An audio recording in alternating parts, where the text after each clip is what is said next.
He smiled and said, "Want to see something cool?" I followed him deep into the forest.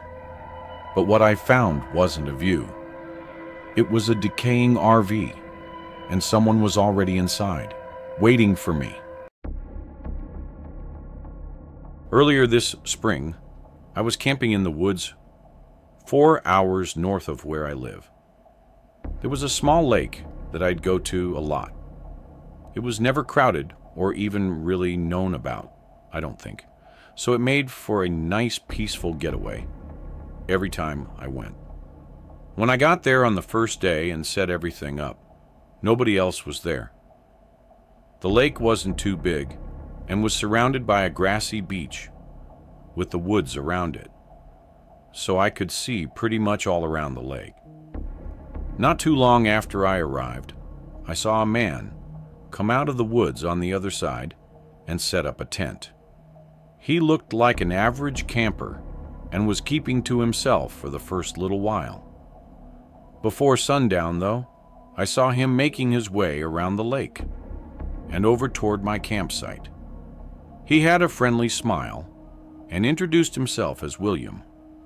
He said he wasn't sure if I saw him set up camp or not, but he saw me across the lake and just wanted to say hi since we were both out in the middle of nowhere at a lake that nobody usually comes to. We talked for a while, and he was really cool, actually. William was 26, which was around the same age as me, and we both liked this camping spot because of how secluded it was. After talking for 30 minutes, he went back to the other side of the lake as the sun was coming down. Not much else happened that night, but in the morning, we ended up talking and hanging out for most of the day. He shared a 6-pack of beers with me, and we sat on the beach and had some good casual conversations.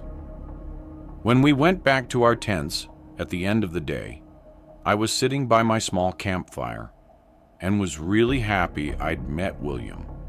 He seemed like the perfect buddy to go camping with maybe some other time. As it got later, though, I started getting ready to stomp out the fire and go to bed when I saw William walking around the lake.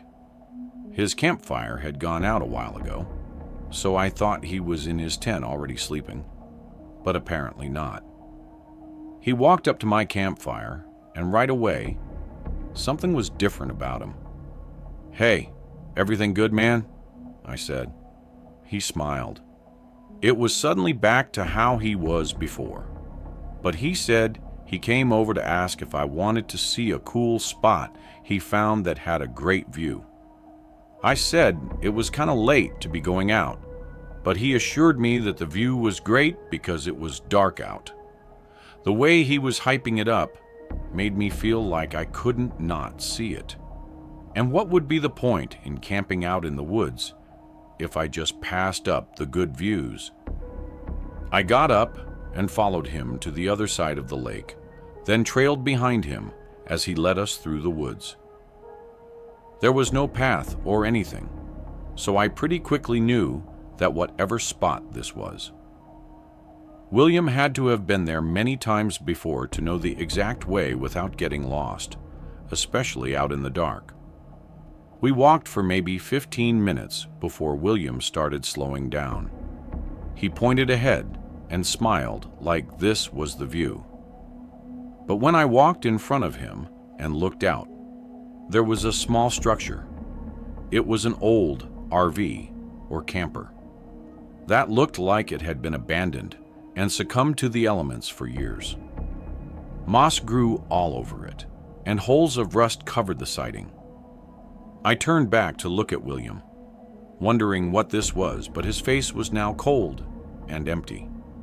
He looked like he was a different person. "William, what is this?" He didn't answer. Feeling a rush of fear, I started frantically looking around, and that's when I heard the rusty metal door swing open behind me. I only saw for a quick second as someone else came running out before I started sprinting away. I could hear both William and the other person following close behind.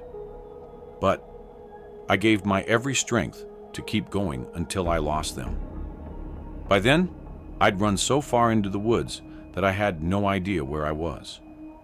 I just kept walking and keeping my eyes on the trees until the sun came up.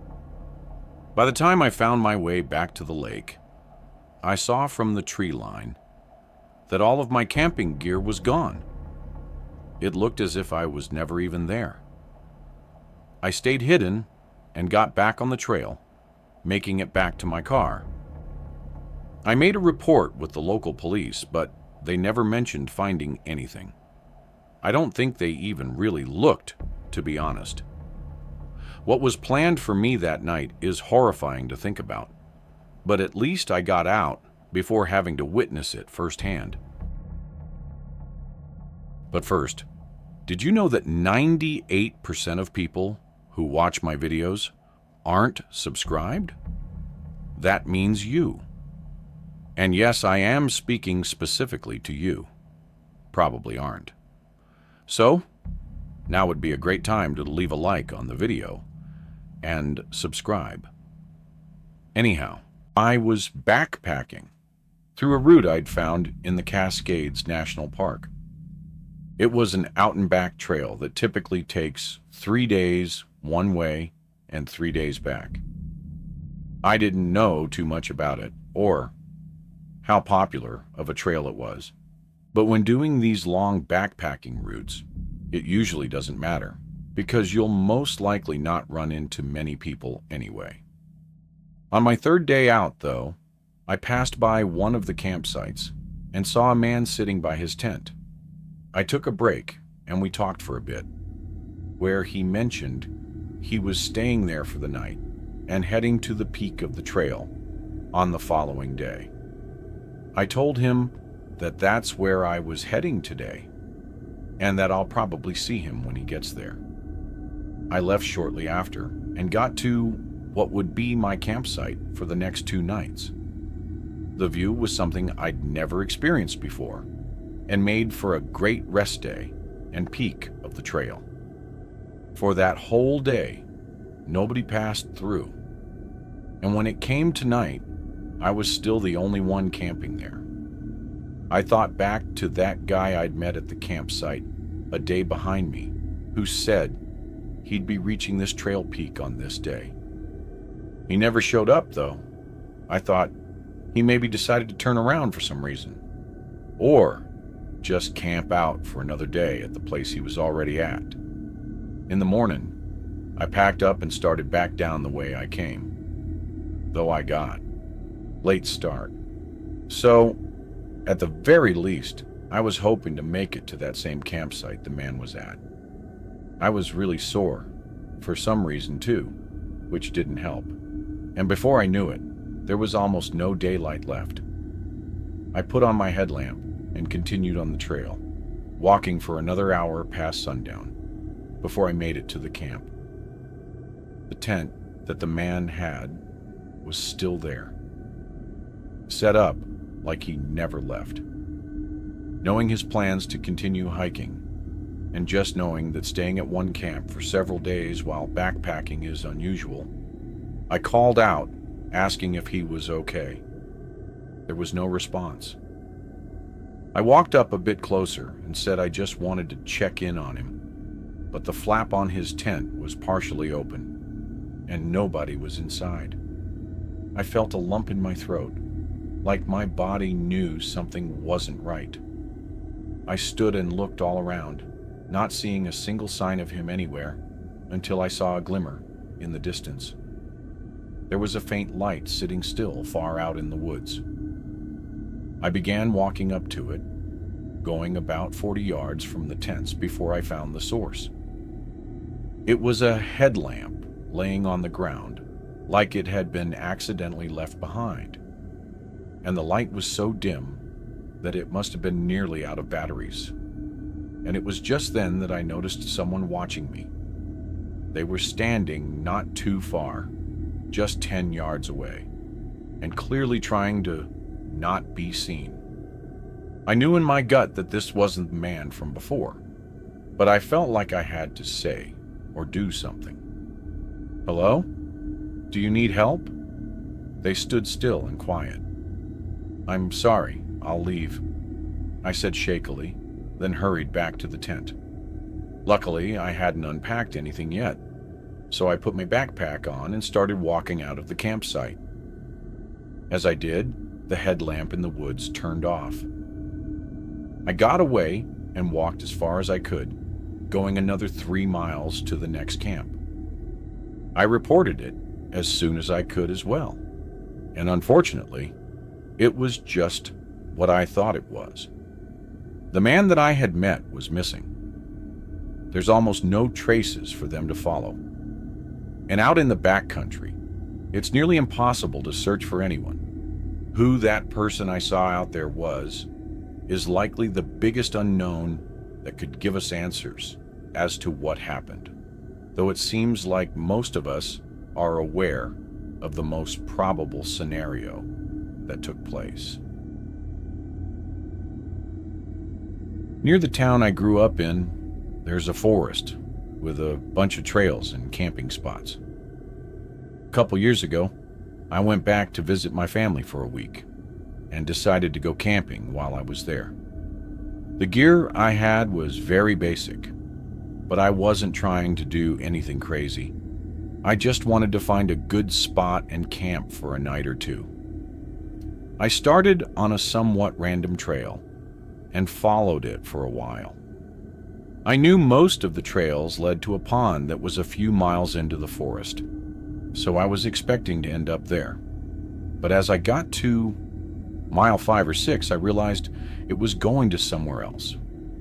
I was actually excited to see where it led to, but after hours of walking, it almost seemed like it was an endless trail leading to nowhere. Eventually, my legs were starting to give out, so I found a small spot on the side of the trail to stake out for the night. It was just about dusk, so I was racing against the sun to get everything set up and to get a campfire going. I only had a few minutes to spare before the whole forest was dark.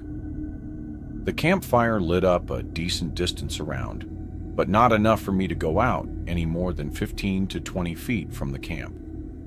I stayed sitting and boiled some water, making tea to calm down for the night. It was hard to tell the time, but an hour probably passed, and it was well into the night already when I heard someone coming down the trail. I didn't think it was a person at first, like maybe a bear or something. But as they got closer, I could tell that it was definitely a person. I listened as they walked down the trail, and their figure became slightly visible in the light. I was just barely too far from the trail to be able to make out anything about them, though. All I could see is that it was a tall person with a backpack. They didn't stop or anything. They just walked along the trail and past my campsite. As the sound of their footsteps faded out, I thought it was pretty strange that they weren't carrying a flashlight and were hiking well into the night. From the small amount I could make out, though, having seen a large backpack, I assumed they knew what they were doing, and that's pretty much the last I thought about it. I stayed up by my campfire for another hour, then waited for it to burn out before getting in my tent and trying to sleep. I woke up in the middle of the night, though, having to pee. I tried to hold it in and go back to sleep, but I just couldn't get comfortable after having already woken up. I unzipped the tent and stepped out, walking a good 20 or so feet from my campsite. I did my business, then turned around to go back. But far out on the other side of my tent, I saw something move. The moonlight wasn't nearly enough for me to have gotten a clear sight of it, but something in me knew that it was a person. I slowly walked back to the tent with my eyes wide open, looking all around at the trees surrounding my camp. I then carefully reached in and grabbed my backpack, taking out a flashlight. I turned it on and it immediately revealed a person standing by the trail.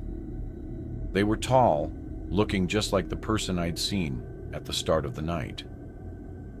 Just as quick as I saw them, though, they ran off behind the trees and out of the light, and it was suddenly silent again. I probably sat there for a whole minute with the flashlight, before realizing there was nothing I could do other than leave as soon as possible.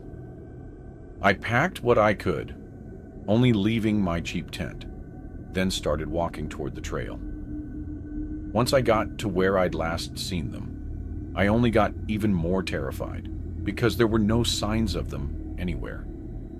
I didn't know if they were still watching me or even following me.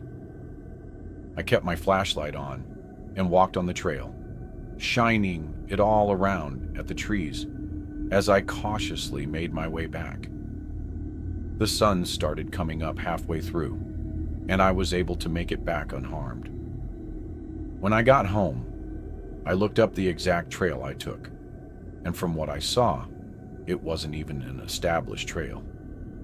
So maybe it was someone like me, just going on whatever path they saw. But that doesn't explain what happened. Why were they stalking my camp in the middle of the night? And how long were they there? I think that night was more likely than not supposed to be my last. And the outcome of me leaving when I did was probably the only outcome where I'd get to leave. If you enjoyed this video, don't forget to hit the like button and subscribe to the channel for more amazing video. Turn on the notification bell so you don't miss any updates. All right, that's it for today.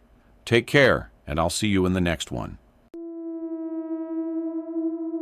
We thought we were alone until we saw the figure, standing across the swamp, silent, motionless. We tried to ignore it, but that night, it stood right outside my tent. The next day, the cops told us something that still haunts me. This happened back in 2016. I lived in a small, secluded town, one of those places where everyone knows everyone. Surrounding us was nothing but flat land and thick, endless forest. There really wasn't much to do except go hiking or camping. Otherwise, you'd have to drive nearly an hour to reach the next town with anything resembling civilization. My friend Matt and I were always up for camping trips. This time, he told me one of his buddies had suggested a new spot for us to check out. So we went. It was just a quick 15-minute drive from the edge of town. There wasn't a proper parking area. We had to pull off to the side of the road. The trail itself was barely visible, narrow and clearly unused, like it hadn't seen many footsteps in years. We followed it for about an hour before finally reaching the site. Matt's friend had told him there was a beautiful view of a lake. Either he was lying or seriously mistaken. There was no lake. What we found was more like a swamp, overgrown, dark green water surrounded by wild brush and gnarled trees. Maybe, at some point, it had been scenic, but now it felt forgotten, eerie. After laughing it off, though, Matt pointed out a tent on the other side of the water. It was way too far to see anything specific, but it was just a lone tent sitting among the trees. Then my eyes drifted along the edge of the water, further down from the tent. There was a person watching us. They were standing along the pond, directly across from where we were. I did a quick, friendly wave, trying to not make it awkward. We both assumed they were the ones staying in the tent. Anyway, we pitched our tents on a hill away from the water and carried on with our day. We played a couple games and had some long talks. During the whole day, we occasionally looked out at the water, and we both found it a little strange that we never saw the person near their tent. They were either not there at all or just walking around in the trees further away. As the day slowly turned to night, there were a few hours where we never saw them. We walked around and collected some scraps to make a fire with, then propped up our chairs close to the flame and made dinner. We were just chatting and having some laughs when Matt suddenly jumped up from his chair. His eyes were locked on something right behind me. I stood up and looked. Standing in the dark, there was the outline of someone standing only 20 feet away. They had long and disheveled black hair and were wearing dark clothing. The shadows covered them too much to tell if it was a man or woman, or if they were holding anything. "Hello?" Matt called out. "Are you okay?" I followed up with. They stayed there for a moment, then hurried away. I looked back at Matt, and although both of us were freaked out, we both nervously smiled. Like, what the hell was that about? Honestly, this was so long ago. I don't even remember what excuse or theory we came up with for why they were there. We assumed it was the person we saw across the water, but that's all I remember. Whatever we came up with, though, it was enough for us to continue the night without being too spooked. Somehow we even went to bed, which, looking back on it, I have no idea how. We were just young and overconfident, I guess. But in the middle of the night, I woke up to Matt quickly unzipping my tent and shaking me awake. He was breathing heavily and had a look of fear in his eyes. As I got out, he said he woke up hearing someone outside, and when he opened his tent, he saw that same person standing right by my tent. When they saw him, they ran. Matt was seriously panicking, and I knew one of us had to keep it together, so I did my best to stay calm. At that point, we only had two choices: either risk walking the narrow trail in complete darkness, or stay put at the campsite and hope for the best. We chose to stay. We rebuilt the fire and stayed up the entire night, taking turns watching the woods. Everything we had was already packed, just in case we had to bolt. The moment daylight broke, we didn't waste time. We left immediately. Later that day, after going over everything, we figured it was best to file a report at the local police station. We weren't sure what we saw, but it felt like something others should be warned about. To our surprise, we got a call back that same afternoon. They asked us to come in and answer a few questions. That's when things got unsettling. The officers told us the tent we saw belonged to a missing person, someone who'd been gone for over a month. They'd already searched the area after our report, but didn't find anything else. They showed us photos of the missing individual, and both Matt and I were immediately sure it wasn't the same person we saw that night, which made it even worse. Whoever was there wasn't the missing person. They might have been the one responsible. And if Matt hadn't woken up when he did, if we hadn't scared them off, it might have been me who disappeared next.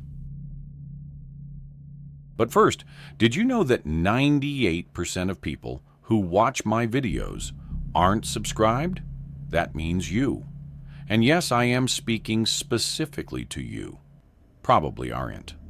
So now would be a great time to leave a like on the video and subscribe. Anyhow, I was camping out in the woods in the back of my property.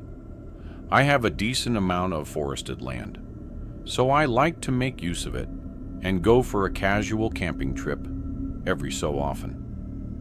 Just a 10 to 15 minute walk out, I cleared a spot for a campsite. There was nothing special, like any views or lakes or anything. It was just a quiet place out in the woods to relax at. This was sometime in the middle of fall. And on this day, around 4 p.m., I headed down there. When I got there, I began putting everything together. And while I did, I happened to see someone walking out in the forest. They were only 100 yards out or something. But considering this was technically my property, it was a little bit strange for them to be out here. My land was bordered by other neighbors' land too, so the only way to this spot was by trespassing. I wasn't really upset about it. I was just confused why and how they got here. They were walking away from the direction of my house, though, toward my neighbor's land, so I just let it be. Over the next 3 hours, I saw nothing else, and mostly just sat back in my lawn chair and relaxed to the sounds of the forest. The sunset fell over the trees and left the woods dark and foggy, so I lit up the fire pit I'd made and stashed it with some logs and sticks. It was just about an hour into the night, and as I was tossing more sticks into the campfire, I suddenly heard footsteps in the distance. I turned around and could hear someone running, like full-on sprinting through the woods, but it was pitch black out there. I just listened and followed the sound with my eyes as they ran past my campsite and deeper into the forest, slowly fading out.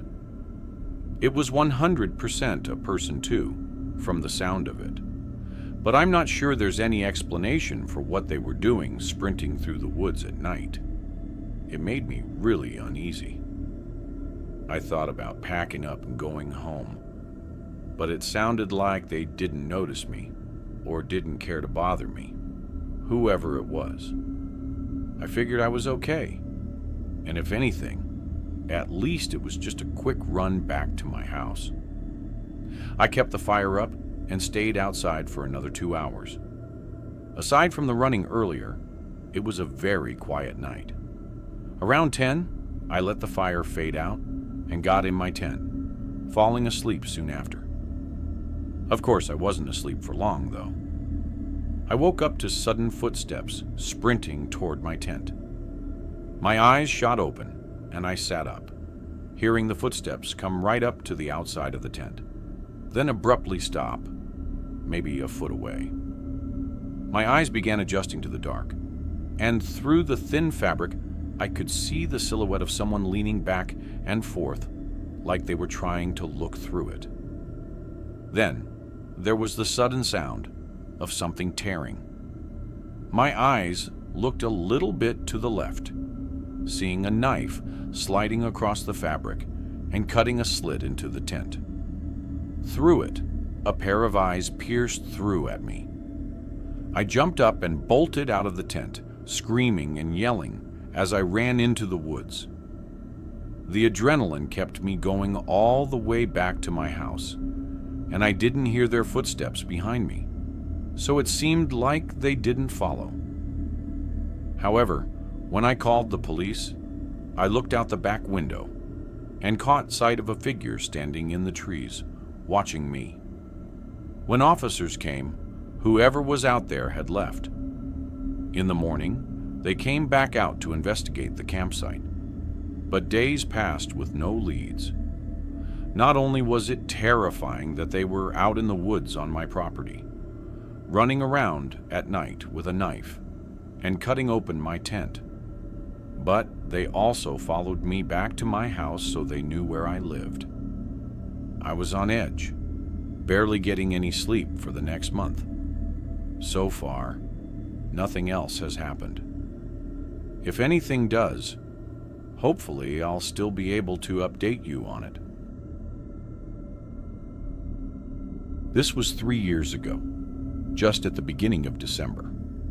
Where I live, it doesn't get too cold until late December, and we usually don't get any snow until early January.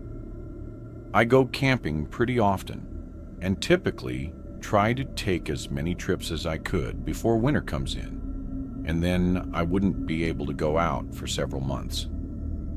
I scheduled some time off work for the first weekend of December, so I could do one last camping trip. I chose a place an hour north from me. I knew it was a little colder up north, but I didn't think it would be enough difference to matter too much. Besides, I was prepared with camping gear that was also rated for cold temperatures. I headed down there in the morning, arriving at the trailhead just a couple hours past sunrise. There were 2 other cars at the trailhead, one regular-looking minivan and one truck that looked like it had been off-roading with mud and scratches all over it. I parked and began down the trail. It was definitely chilly out, so I put my jacket and hat on. Not too long into it, I passed an older man with his kid who looked like they'd camped the night before, so that accounted for one of the cars. When I got to the campsite, I figured there would only be one other group or person there, but it was empty. Just a flat grassy spot near a flowing pond. No other tents or people. I sat my tent up on the edge near the trees. For the first little bit, I spent some time writing in my journal. But as the day went on, it got colder and colder. I got up and built a campfire to help keep me warm. It wasn't too long after that someone else came walking down the trail. It was a man, maybe 40, and he wore a thick coat and a cloth covering his face. He had a small backpack, but when he passed me and went to the other side of the campsite, I noticed his bag was flat, like there was almost nothing in it. He sat down and leaned up against a tree. I thought he probably had a friend further down the trail that was on their way or something. But a while passed, I don't know, probably 45 minutes, and nobody else came. Also, the man didn't move. He was still just sitting against the tree and staring out at the pond. I didn't know whether to feel bad for him or be creeped out or what. But then, kind of out of nowhere, he got up and started walking over to me.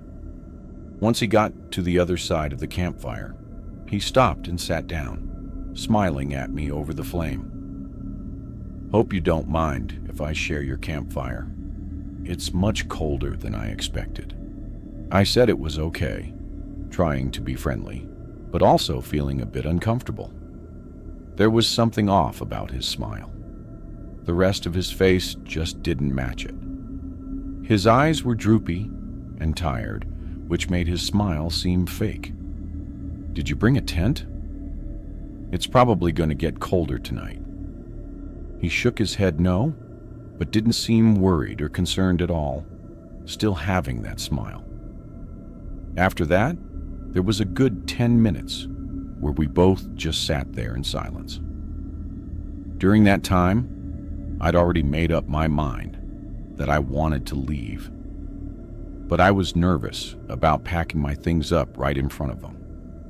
But the sun was nearly set, so if I was going to leave, I'd have to soon. I stood up and went toward my tent, getting my sleeping bag from inside and rolling it up. I could feel the man's eyes staring at me the whole time, and when I turned around, he was looking right at me with that same creepy smile. He stood up, holding his gaze on me, then walked back to the tree he was by earlier. However, he didn't stop. He continued walking past it and into the woods, disappearing from my sight not too far in. I stood still for a minute, listening for his footsteps, but the forest was quiet. I didn't know what the hell was going on, but I was sure he'd be coming back any minute. I hurried to get the rest of my things packed, and within 2 minutes, I was heading back down the trail. I left the campfire going, so that if he was watching me from a distance, maybe he'd think I hadn't left yet.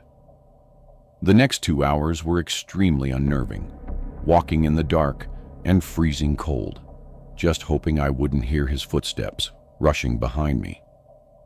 I made it to my car safely, though, getting in and driving home. I noticed that the trailhead, the old truck, was gone, though, so if it wasn't his, I don't know how that man got there. Regardless, if I'd stayed that night, something definitely would have happened. The man was probably going out into the woods to get something, only to come back soon after and do whatever he was there to do. Or he could have been waiting out there, pretending to have left in hopes that I'd feel safe enough to stay the night, just to come back in my sleep. The imminent events of that night will probably haunt my thoughts for the rest of my life. If you enjoyed this video, don't forget to hit the like button and subscribe to the channel for more amazing video. Turn on the notification bell so you don't miss any updates. All right, that's it for today. Take care, and I'll see you in the next one. My girlfriend and I always enjoyed going for weekend camping trips pretty frequently. We used to live right inside the Appalachian region in Virginia, so obviously we'd find new places on or near the Appalachian Mountains. Both of us had pretty stressful work lives during the weekdays, so getting out in nature and staying away from home on the weekends really helped us. At the time this happened, we had already been on dozens of camping trips in the Appalachian Mountains, but none of them had ever ended like this. It was Saturday morning, and we decided on a very small 3-mile trail that leads to a nice isolated camping ground on a flatter part of the mountain. We had never been to this specific spot before, but from the amount of reviews the trail had on Google, we assumed it was a pretty well-known trail and campgrounds. We got our bags ready and packed the truck with our camping gear, and then we made our way out there. It was only a 45-minute drive from our house, but as we got closer, it began raining quite a bit. This was pretty normal around the mountains here, so we were used to being out in the rain and didn't bother us enough to turn around. We pulled up to the trailhead, which was actually just off the side of the road, and we saw one other car parked on the side. We actually expected there to be more people considering the popularity of the trail, but we were glad it wasn't crowded. Though, as we started getting our gear out, my girlfriend pointed out that the parked car's passenger door was cracked open a few inches. We both looked around to see if the owner was nearby, but with no signs of them, I decided to go over and push it closed, as we assumed the owner must have accidentally left it open. The whole passenger seat was soaked from the rain already, but at least it wouldn't get any worse. I came back to our car to grab my stuff, and then we both started making our way down the trail. We talked about how weird it was that the door was open, and how most people would probably notice that their car wouldn't even lock due to the open door. It's worth mentioning, too, that it was clearly a pretty expensive newer car, which just made it more strange. Anyways, the rain started picking up at this point, so we began walking faster so we could get to the campsite and set up our tent. I want to say it took us about 2 hours to get to the end, as it was mostly uphill. Once we were there, the first thing we noticed was a tent already set up in the middle of the flat area. It was pretty small, definitely a one-person tent. We figured they were probably in there sheltering from the rain. So we went to a far corner on the site and set up our tent there. We sat inside for an hour, eating some food we brought and laying some of our stuff out to dry before hearing voices outside. The rain hitting the tent was too loud to hear what they were saying, so I unzipped the front and looked out. I jumped a little bit as there were 2 men kneeling down and looking at us from just a couple feet away, but then they smiled and introduced themselves. They said they were staying in the tent in the middle, and that they'd been here a few days. I quickly introduced my girlfriend and I, and told them that we were just here for the night. Then they headed back, and I zipped up our tent and looked at my girlfriend, and the whole interaction seemed a little off, and they seemed to be acting a little strange. I noticed that both of the men were wearing tightly fitted jeans and regular t-shirts, and their tent was way too small to be fitting two full-grown men.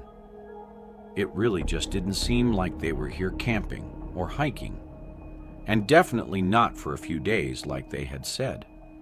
We decided to leave the zipper partially open so we can keep an eye on them just in case.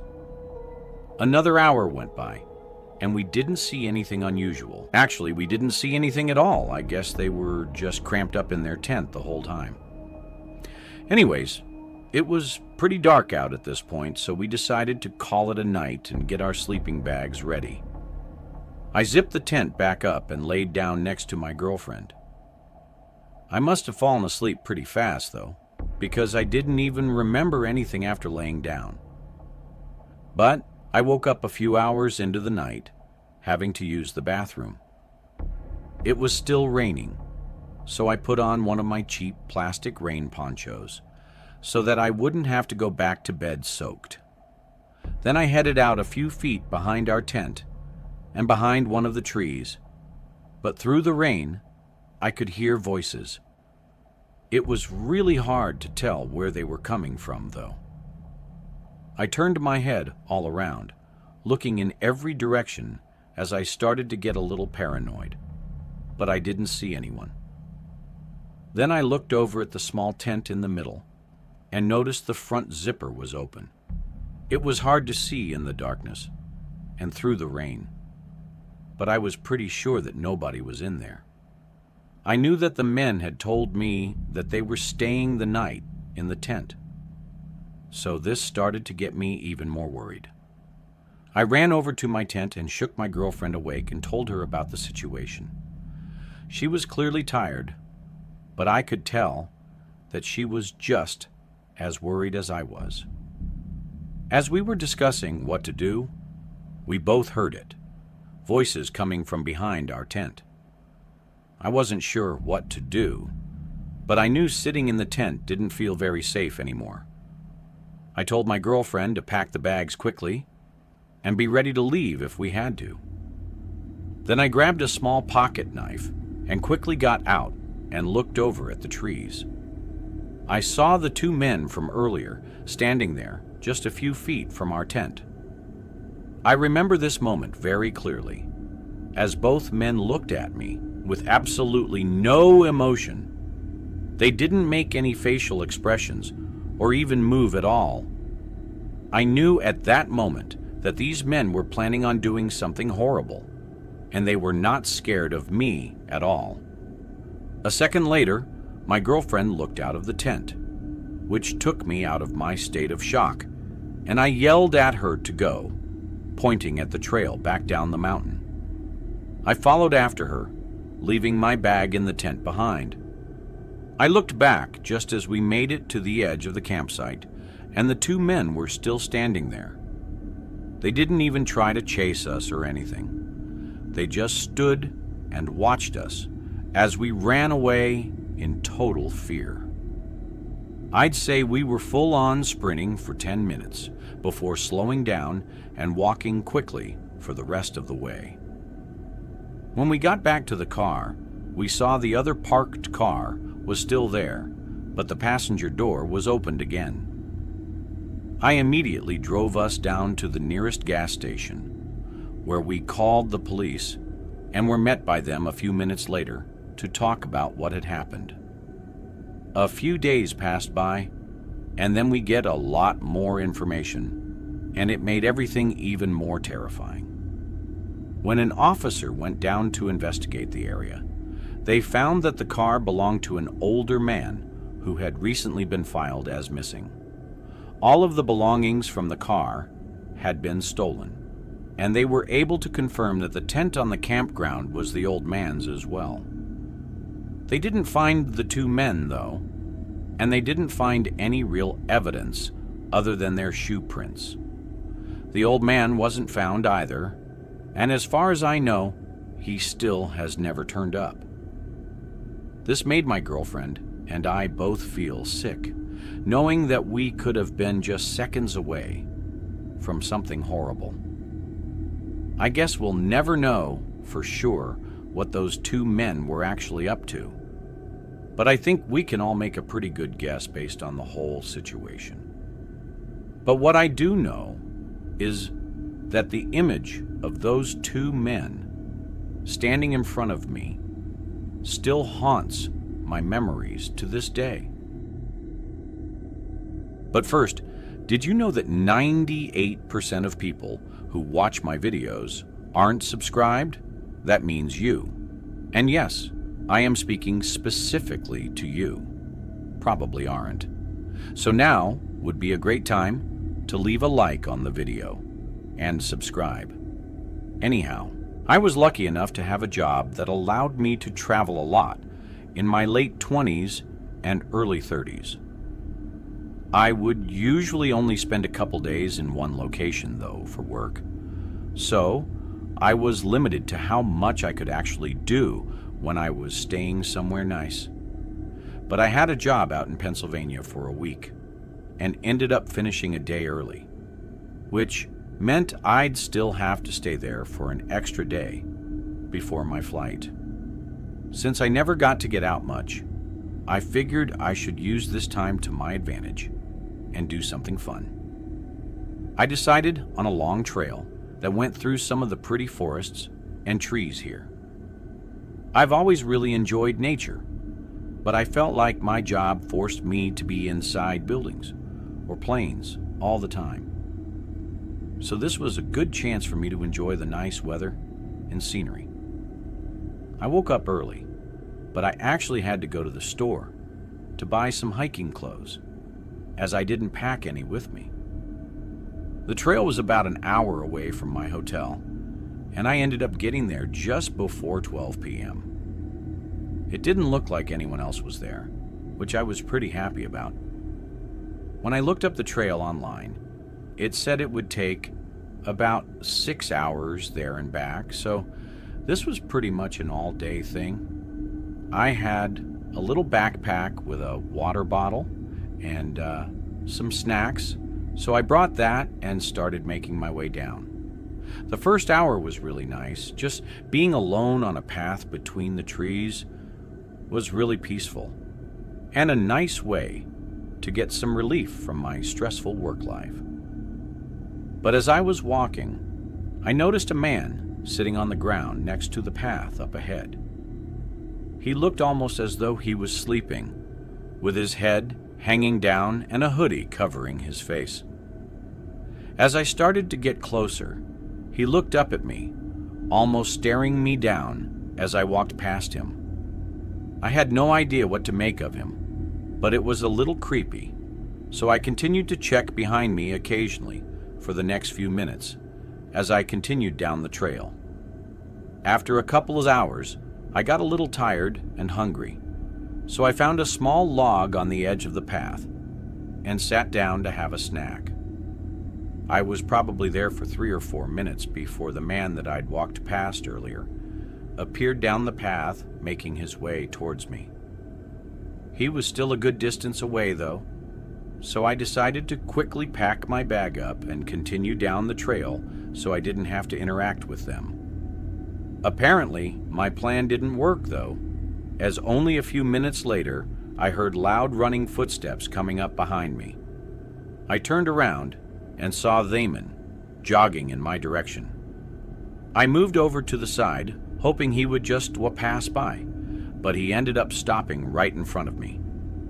I'll admit, I was pretty nervous and felt really uneasy about this guy. He didn't say anything and reached into his pocket, and then he holds out a wallet and says, "I think you dropped this." The wallet definitely wasn't mine, though, and I could tell it was completely empty, too. I told him that he must be mistaken and that I didn't bring my wallet with me. He responds, telling me that he knew this was my wallet and I needed to take it back. I honestly didn't know what to do or say, but I could see in his eyes that he was getting mad. I was pretty sure this guy was trying to do some weird trick in order to rob me or something, but I didn't know what other options I had other than to just listen to the guy. So I just said okay and picked up the wallet from his hand. Then he looked at me in the eyes, smiled, and said, "You're welcome." Then he began making his way down the trail. I stood there for a minute, processing the interaction I just had. Then I held out the wallet and looked at it more closely. It was one of those typical brown folding wallets and looked pretty worn and old. I opened it up and checked every pocket in it, but there wasn't a single thing in there. I was so confused. I had no idea what to think, but I knew I didn't want to run into this mannequin.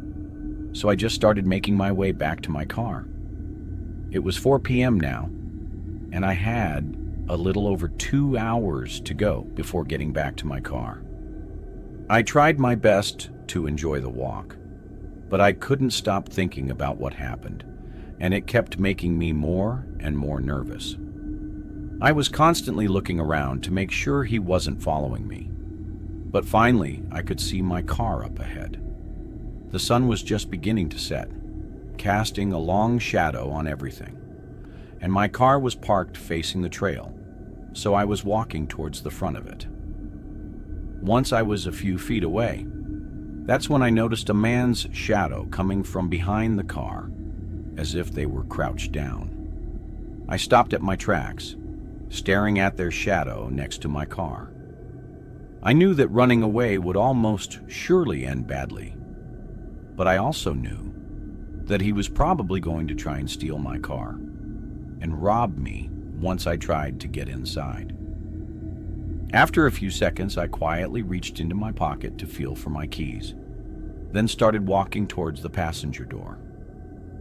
I quickly unlocked the car and got in through the passenger side. I could hear the man instantly jump up and run straight for the driver's side door, but I locked it from the inside just before he tried to open it. He started banging on the window as I crawled into the driver's seat and turned on the car. I could clearly see it was the same man from earlier, and he began screaming at me to give him the wallet back. I ignored him and reversed out of there and onto the main road, where I drove away as quickly as I could. As I was pulling away, he ran back onto the path and into the trees. I guess my plan had worked, assuming it threw him off by not going to the driver's side door and gave me time to get in and lock it.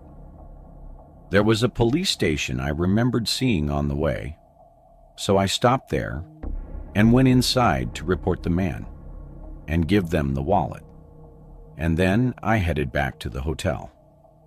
I called one of my friends to tell them about it that night, as it was just such a crazy situation. It's pretty obvious he was either trying to rob me or steal my car, but I find myself still questioning what the purpose of the wallet was, as it didn't seem to have any real significance. Anyways, I'm just happy that I was able to make it out safely and without losing anything. I always carry a small pocket knife with me whenever I go for walks now, as you never know what crazy situations you can find yourself in. It was near the end of October last year, which always makes for the best hiking weather, as it's not too hot and not too cold. I had a group of friends that I'd go hiking with a lot, but most of them had jobs with no set schedules, which would make it hard to find days where we could plan a hike together. So often I'd go for some shorter hikes alone and just enjoy the peace and quiet. I had the weekend off, so I found a nice hiking and camping trail nearby and drove up there on Saturday morning. I had actually been on this trail a couple years before and had always wanted to go back. It was a loop trail, so it basically went in a big circle from the start, and it was around a day and a half long.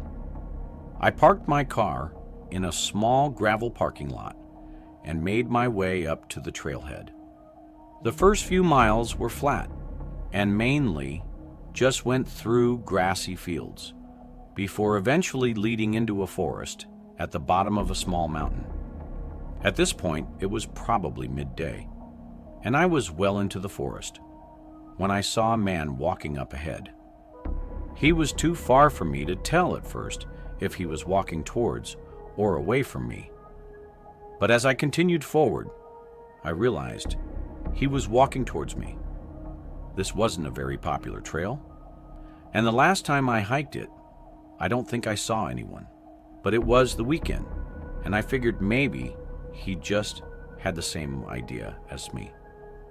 As he got closer, though, I noticed he didn't have a backpack on, and this was pretty unusual, as I was probably 6 or 7 hours down the trail, and there was no way someone would go this far without even a water bottle. He waves at me once he's a few feet ahead. I return the gesture to be polite, but still being cautious due to being in such an isolated area. As he passes, I hear his footsteps stop and the dirt crumble as if he turned around. I looked back, and sure enough, he's facing me. And then he asks me something really strange. "Where's your group at?" I wasn't sure how to respond, as all I could really think about was whether this stranger knew that I usually had a group, or if he was just trying to figure out that I was alone. Either way, it was unsettling and made me really nervous. I responded, telling him that they were on their way a couple minutes behind me. I couldn't think of anything else to say, but I definitely didn't want this man to think that I was alone. "Good," he replied, then smiled and began walking again. I continued on in the opposite direction, further down the trail. A few hours went by, and I spent most of the time thinking about that guy and how weird the whole situation was. The fact that he didn't have a backpack so deep into the hike made the whole thing even more unsettling. I decided I'd find a good place a little ways off the main trail to set up my campgrounds, just to be safe. I found a nice flat area about a half a mile from the trail and pitched my small tent. The sun was starting to set, so I sat outside my tent and just tried to stop thinking about the guy. I had a pre-packed lunch made for the trip, so I got that out and finished it before laying in the tent to try and get some sleep. I was laying there for probably over an hour, unable to sleep, before I started to hear footsteps coming from the trees behind my tent. I froze, listening to them moving towards me.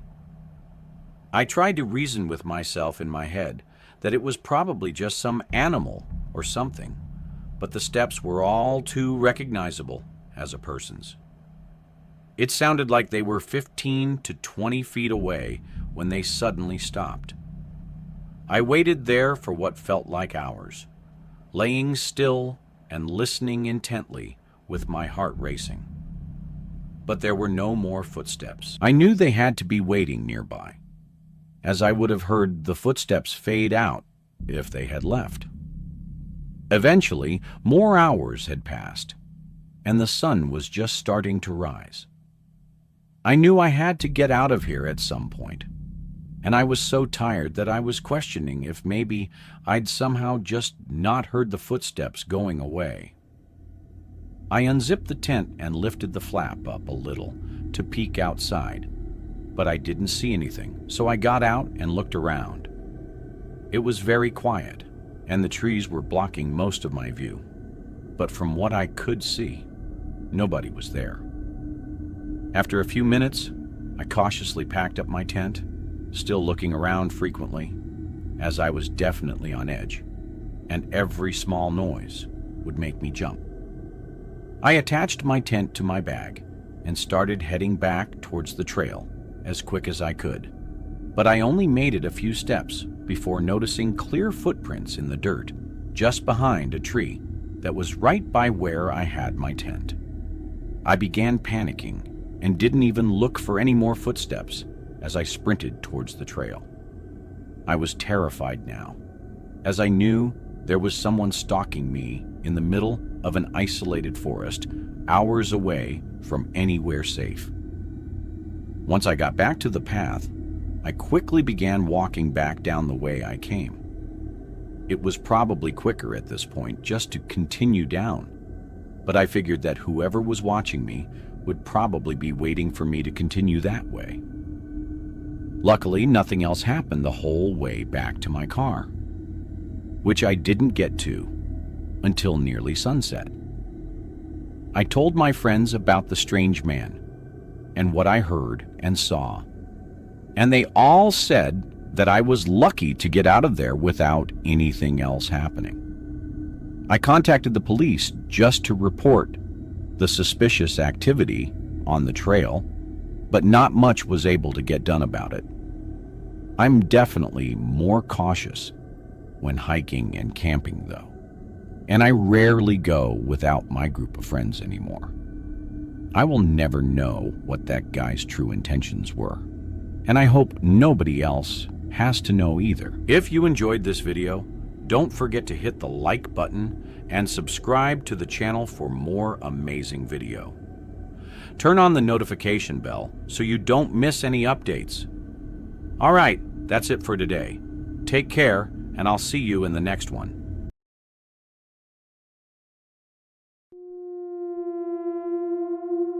He came out of the woods, smiling, but something was wrong. True horror story. My brother Jason and I moved out to Colorado several years back. We both wanted to live by the mountains, but neither of us could afford to on our own. So we split the rent on a townhome in the suburbs right outside of Denver. This worked out perfectly because we were only 10 to 15 minutes away from a huge line of mountains. One thing I will mention about these nearby hiking and camping trails, though, is that they're pretty packed. It's so accessible to everyone around, and to tourists, that almost any time of the year, it's hard to find solitude. Because of this, me and my brother decided to plan a 3-day backpacking trip that would take us away from the crowd of people and hopefully give us some peace and quiet.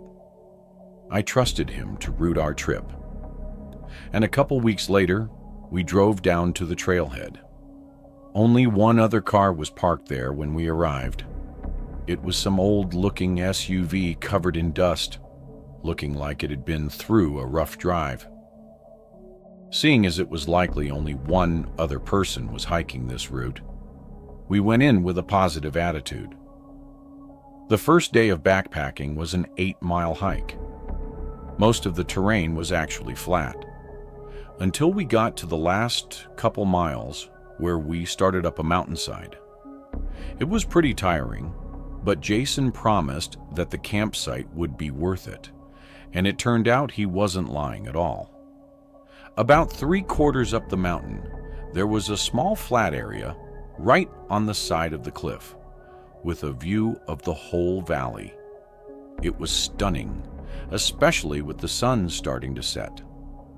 After taking in the view, we started pitching our tents, then gathered up some sticks and stones to make a fire pit with. Once the fire was going, we sat down and just talked. I don't even have any idea how long we were talking for, at least 2 hours or something, when we both heard something from the trail. We instantly went silent, listening. As footsteps started making their way up the trail and toward our campsite, a minute later, a man came out of the dark and into the far light coming from our fire. He wasn't wearing a headlamp, which every hiker and camper knows is an absolute must when there's even the possibility of being out in the dark. As he walked up, I think both Jason and I knew something was wrong. He had a grin on his face, just as he approached the campfire. "Hey, did you need something?" Jason asked, standing up. The man looked at Jason, then at me, keeping his grin as he started to explain himself. He said he was a park ranger and had been following our trail for a while. He said this section had been closed off for the season and we couldn't be here. Something was really off, though, because we knew this park was open, and we had even gotten permits from the state the day prior to camping out there. We also knew that park rangers would not be out here in the middle of a mountain trail at night. But if he wasn't who he said he was, then what was he doing out here? I could tell Jason's mind was racing too, as we both looked at the man and started asking questions, but he cut us off quickly. "You both need to leave with me right now. Pack up and follow me. I'll lead you guys back to the trailhead." We stood there in silence for a moment, taking in what he just said and realizing that there was something seriously wrong here. The man still stayed by the fire with that same grin on his face. "No, we're staying here," Jason said. The man looked at him again, then at me, keeping that same eerie grin as he just turned around and walked away, terrified. We didn't even speak for a few minutes, just listening to make sure he didn't come back. Then we grabbed some more dry sticks and rekindled the fire. Neither of us were sleeping. We stayed up the entire night, sometimes hearing what we thought were footsteps again, but never seeing the man. Once the sun was up, we packed and left, cutting our trip short and retracing the trail back to our car.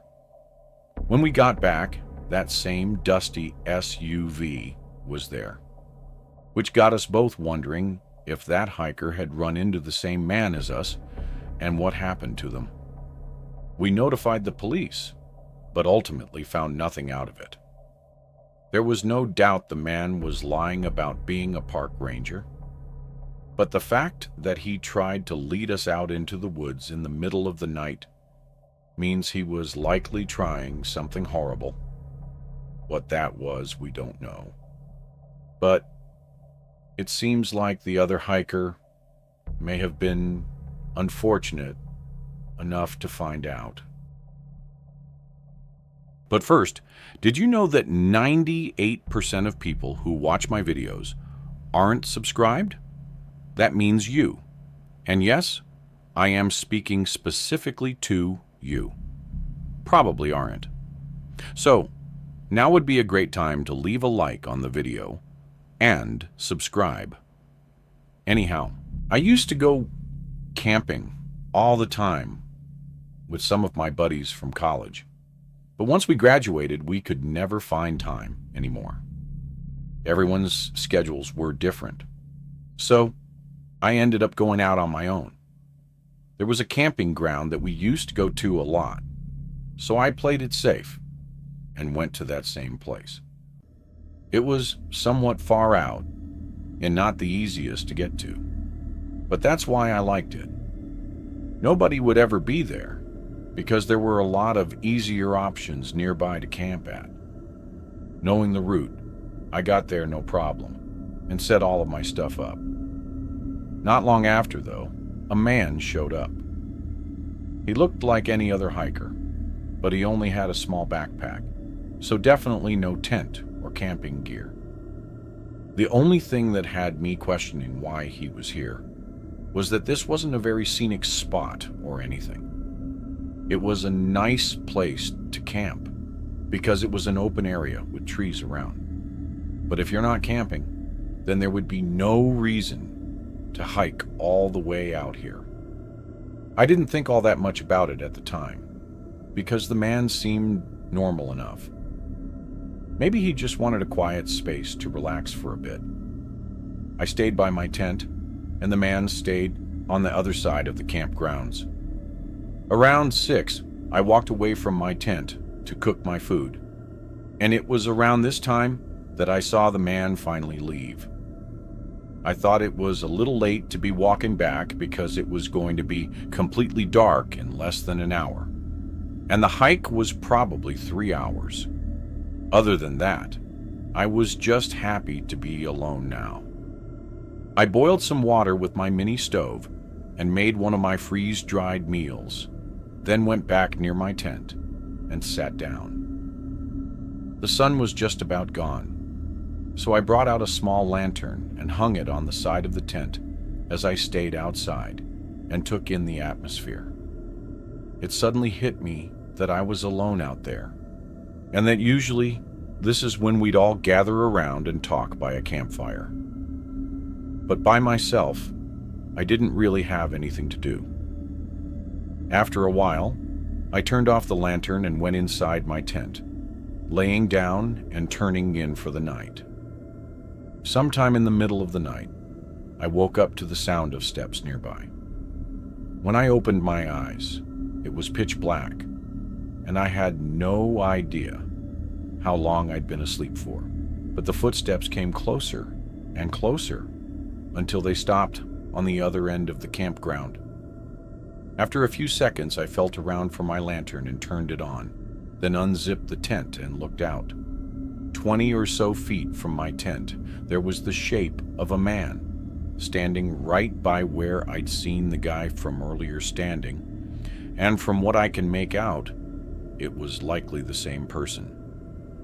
But they were just standing there, not doing anything. It was far enough into the night that this was immediately disturbing, no matter the context. And having turned my lantern on, he definitely saw me. "Hey, are you okay?" I called out to him. I waited a couple seconds, but he didn't show any signs of acknowledging me. I couldn't even tell which direction he was facing, but he was either facing away from me or directly at me. And I don't even know which way was more disturbing. I reached for my pocket knife from my backpack, then did the only thing I could do, which was stay sitting there and wait. The most increasingly uneasy 15 minutes of my life passed as I looked at this man standing there and barely move before he suddenly turned and walked off in the same direction he had gone before. And I could see from the way his figure moved when he turned that he had been facing me. So that whole time he was there, he was just staring at me. I felt chills run through me as the man's footsteps got quieter and quieter, fading out in the distance. I didn't know what else to do other than stay up in case he came back, and as far as I know, he never did. I left in the morning and got back safely, but since then, I haven't been out camping. I don't know what that man was doing, but there's no world in which that wasn't extremely disturbing. Maybe I scared him off by waking up and watching him to make sure he didn't do anything, but that just terrifies me to think about if I hadn't woken up that night. I was out camping in the backcountry, near where I lived. I'm not much of a hiker, so I never take trails more than a mile or two. This one was just over a mile from the campsite to the trailhead where my car was parked. I'd been spending the weekend there, camping out by the lake, and was planning on staying for another 2 nights on the 3rd day. I spent the morning hiking back to my truck and grabbing my fishing rod and some spare food, then hiking back to the camp. I thought I'd try my luck at fishing while I had the time. When I got back to the camp, though, there was another tent set up. It was farther down on the edge of the lake, and I didn't see anyone by it. Initially, I didn't care. But then it came through my mind that I hadn't seen anyone on the only trail leading to this part of the lake. Then again, there could be some other path that I just didn't know about. Whatever the case, I set up my rod and got to fishing. Every 20-ish minutes, I'd glance over at the tent on the side of the lake, but at no point during the 3 hours I was out there did I see anyone. Once the sun was starting to get lower, I packed up my rod and went back to my tent. I ate and got some sticks for the campfire, then waited for it to get a little darker before lighting it up. As soon as I did, I saw someone's shadow move in the forest ahead of me. They were just far enough for the light to not reach them. So after that quick glimpse, all I could see was total darkness. I made the assumption that it was the person with the tent down by the lake, probably gathering sticks for a fire. It was weird that just when I lit up my campfire, they were right outside my camp, but I chose to not overthink it. I leaned back in my chair and relaxed, looking at the fire, the sky, and the lake. It was so calming I almost wanted to fall asleep in the chair, but just 1/2 hour later, I looked past the fire and saw several figures coming from the forest. Once they were closer, I counted 4 men, all coming right up to my campsite. There was a lot going through my head, but I tried to suppress any nervous feelings and hoped it was just a nearby camping group in need of help or something. When they came into the light, I could see that they were all in their 30s or 40s and had straight faces. Once they were just a few feet from me and were still walking, I got up from my chair and nervously began asking what they needed. None of them responded, only continuing to walk up. 2 of them went behind me, going straight from my tent as the other 2 pushed me aside. There was no doubt what was going on now, but I knew fighting back would only make things worse. I watched the 2 men start searching through my things as the other 2 continued to push me further away. I tried saying anything I could, but the men had an emptiness to their eyes. That showed they did not care at all. I was telling myself in my head to just stay calm and let them take what they want. But the 2 men kept pushing and dragging me further and further out, away from the campsite and away from the light. After a minute, I could barely see where we were going, and couldn't hear anything but our footsteps in the silent forest. Then we stopped. I turned and faced them. And as we stood in the darkness between the trees, all my fears just hit me at once. One of them reached for something and I instantly took off running. All I could hear were my footsteps pounding against the leaves and grass as I got further out. I still had a general sense of direction, so I tried to get back to the trail. When I did, I went straight from my truck, and from what I could tell, nobody followed me. I reported the case to the police, but in the end, almost all of my stuff was stolen, and no trace was left to help figure out who they were. What they were dragging me out into the forest to do is probably obvious, so I think I was beyond lucky to have made it out with my life. If you enjoyed this video, don't forget to hit the like button and subscribe to the channel for more amazing video. Turn on the notification bell so you don't miss any updates. All right, that's it for today. Take care, and I'll see you in the next one. I followed a stranger into the dark woods and found an abandoned RV. Someone was screaming from inside. Earlier this spring, I was camping in the woods, 4 hours north of where I live. There was a small lake that I'd go to a lot. It was never crowded or even really known about, I don't think. So it made for a nice, peaceful getaway every time I went. When I got there on the first day and set everything up, nobody else was there. The lake wasn't too big and was surrounded by a grassy beach with the woods around it, so I could see pretty much all around the lake. Not too long after I arrived, I saw a man come out of the woods on the other side and set up a tent. He looked like an average camper and was keeping to himself for the first little while. Before sundown, though, I saw him making his way around the lake and over toward my campsite.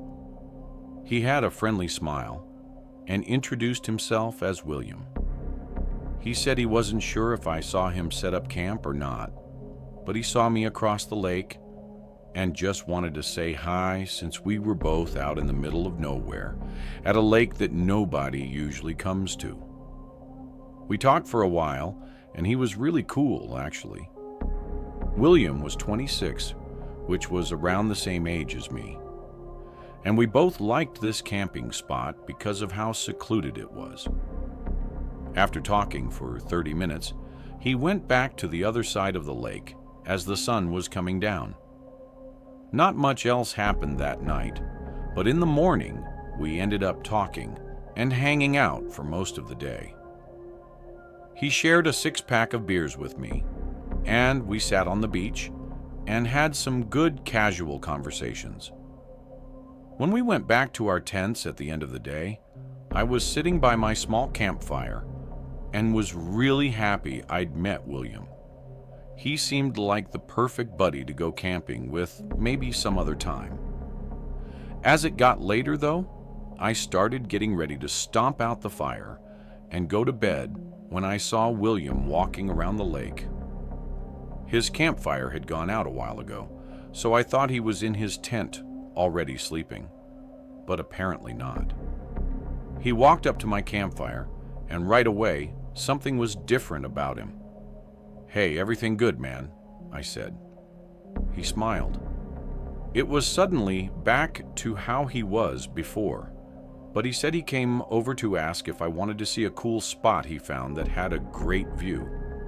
I said it was kind of late to be going out, but he assured me that the view was great because it was dark out.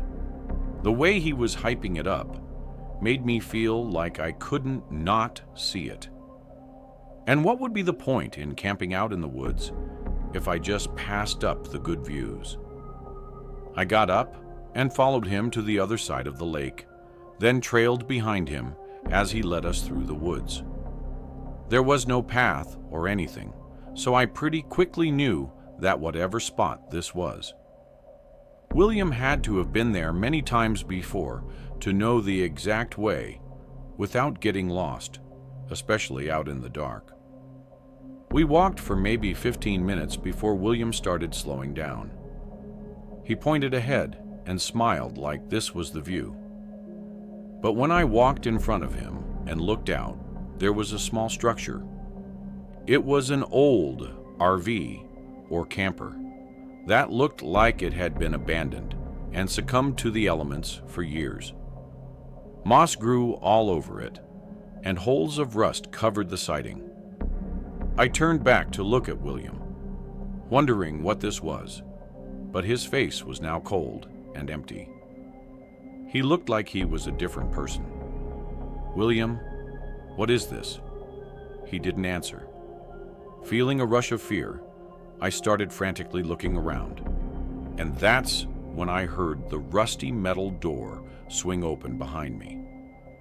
I only saw for a quick second as someone else came running out before I started sprinting away. I could hear both William and the other person following close behind, but I gave my every strength to keep going until I lost them. By then, I'd run so far into the woods that I had no idea where I was. I just kept walking and keeping my eyes on the trees until the sun came up. By the time I found my way back to the lake, I saw from the tree line that all of my camping gear was gone. It looked as if I was never even there. I stayed hidden and got back on the trail, making it back to my car. I made a report with the local police, but they never mentioned finding anything. I don't think they even really looked, to be honest. What was planned for me that night is horrifying to think about, but at least I got out before having to witness it. But first, did you know that 98% of people who watch my videos aren't subscribed? That means you. And yes, I am speaking specifically to you. Probably aren't. So, now would be a great time to leave a like on the video and subscribe. Anyhow, I was backpacking through a route I'd found in the Cascades National Park.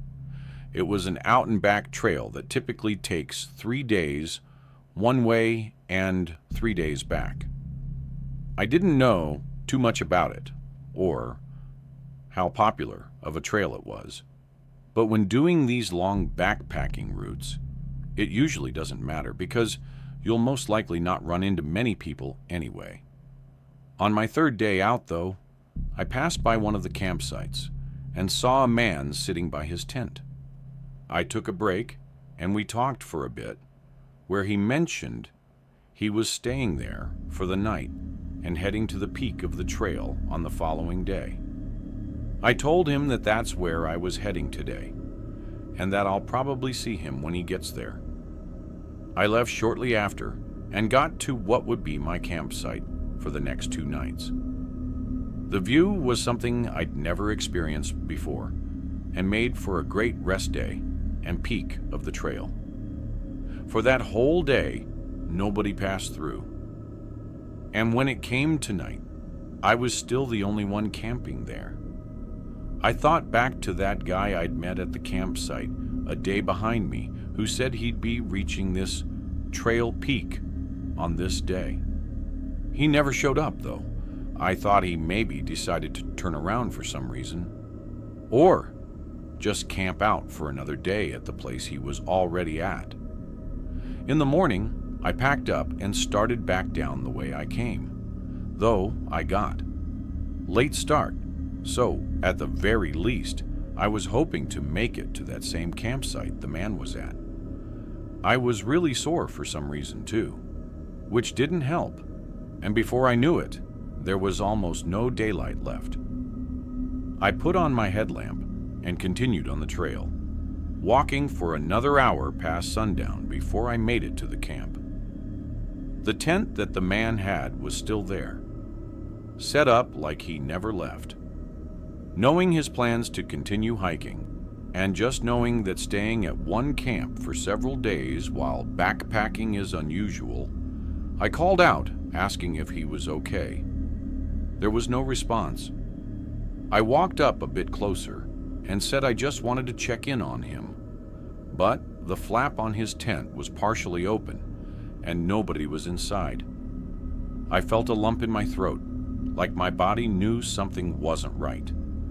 I stood and looked all around, not seeing a single sign of him anywhere, until I saw a glimmer in the distance. There was a faint light sitting still, far out in the woods. I began walking up to it, going about 40 yards from the tents before I found the source. It was a headlamp laying on the ground, like it had been accidentally left behind, and the light was so dim that it must have been nearly out of batteries. And it was just then that I noticed someone watching me. They were standing not too far, just 10 yards away, and clearly trying to not be seen. I knew in my gut that this wasn't the man from before, but I felt like I had to say or do something. "Hello? Do you need help?" They stood still and quiet. "I'm sorry. I'll leave," I said shakily, then hurried back to the tent. Luckily, I hadn't unpacked anything yet, so I put my backpack on and started walking out of the campsite. As I did, the headlamp in the woods turned off. I got away and walked as far as I could, going another 3 miles to the next camp. I reported it as soon as I could as well, and unfortunately, it was just what I thought it was. The man that I had met was missing. There's almost no traces for them to follow, and out in the backcountry, it's nearly impossible to search for anyone. Who that person I saw out there was is likely the biggest unknown that could give us answers as to what happened. though it seems like most of us are aware of the most probable scenario that took place. Near the town I grew up in, there's a forest with a bunch of trails and camping spots. A couple years ago, I went back to visit my family for a week and decided to go camping while I was there. The gear I had was very basic, but I wasn't trying to do anything crazy. I just wanted to find a good spot and camp for a night or two.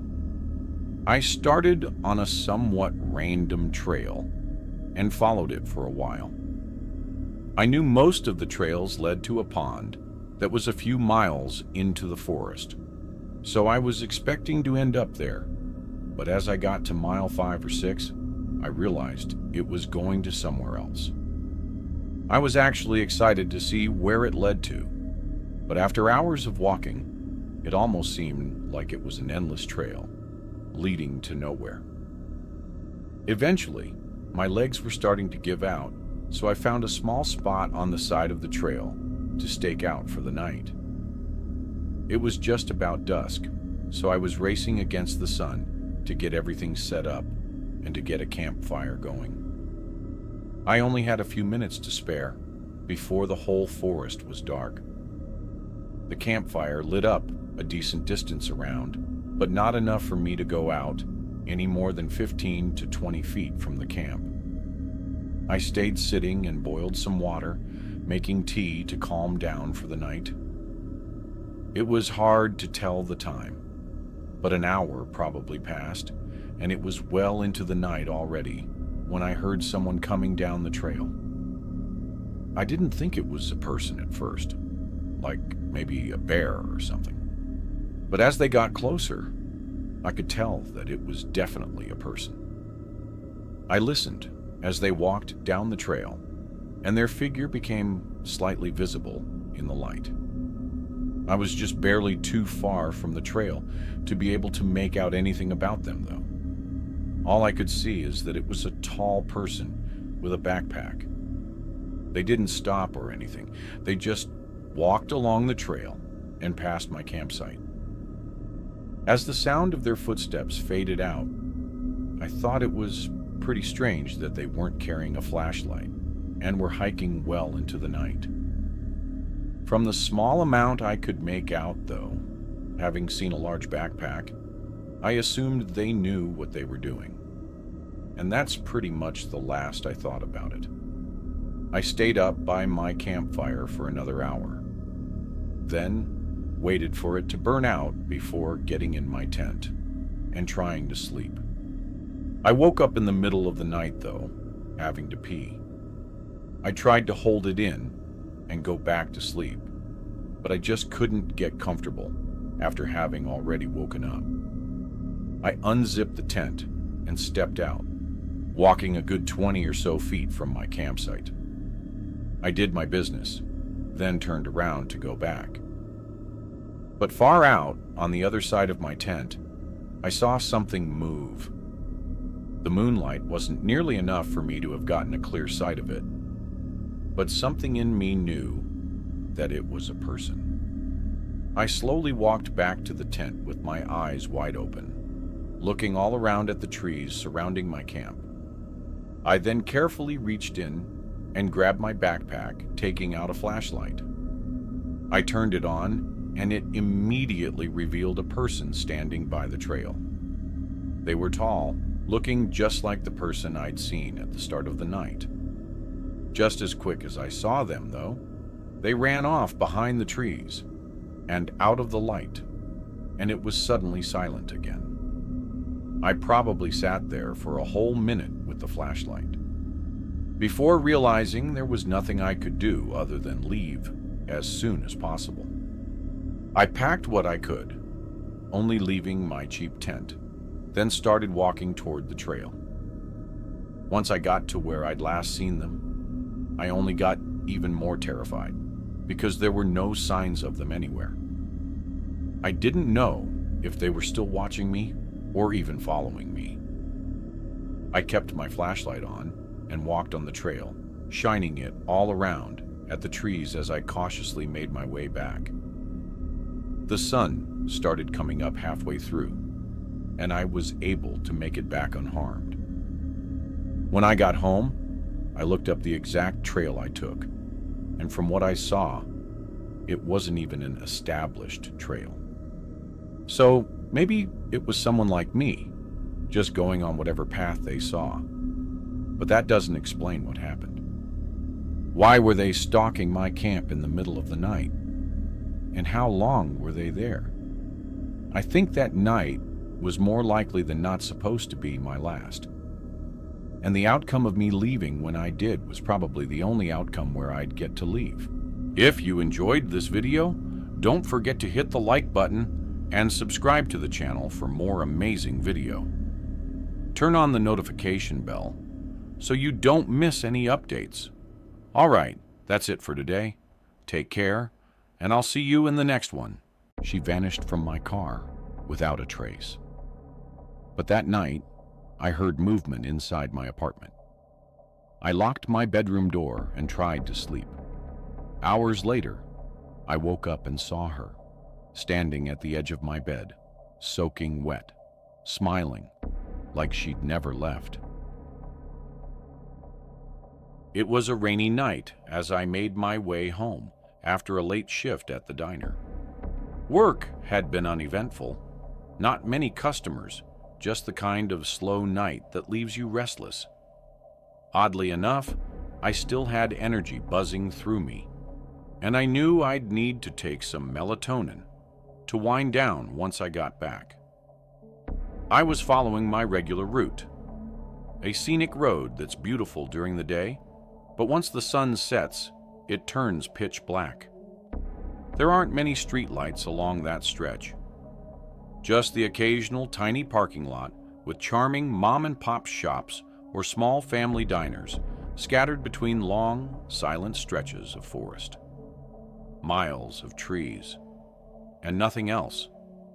I was passing one of the aforementioned parking lots of a well-known deli, and under a light post was a woman standing out in the rain with her arm held out. She was waving me down. I slowed as I realized it was a slightly older woman who appeared to be in her mid-50s.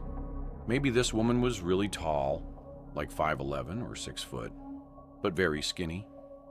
I lowered my window and yelled, "Do you need a ride?" She came over to the front door and opened it, chanting how much of a hero I am. I asked where she's heading, and she said just up the road to town.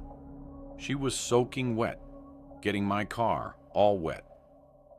But I like to think of myself as a good person, and I couldn't in good conscience leave another woman out there in the cold rain. However, picking up a random man, on the other hand, would be a different story.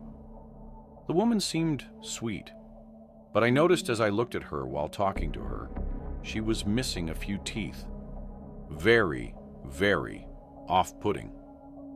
I had to now wonder if she were homeless.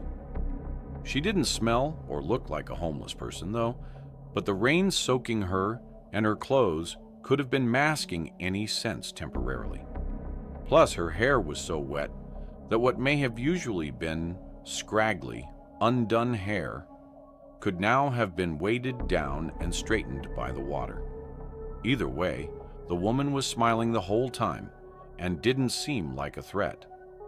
We pulled up to an intersection with a gas station on one corner. I pulled in next to a pump. Might as well fill up. I asked her if she wanted anything from inside. I was really doing my good deed for the week. She said, "No thanks, honey." So I went inside to pay the attendant for gas and some spiked seltzers since tomorrow was the weekend. When I got back to my car, the woman was gone. I looked around the gas station lot real quick, but it was tiny. She was gone. She must have ran off somewhere. I felt slightly bad, feeling like she was some lost, helpless woman, but part of me also felt slightly relieved. I filled up the tank of my SUV, and I was on my way home. When I got back to the house, I went straight inside my apartment, which is the first level of a two-family house. There's a tenant upstairs and me. The front door into the foyer was usually left unlocked. Then the two doors leading to each apartment were locked. I let myself in out of the rain and into my apartment.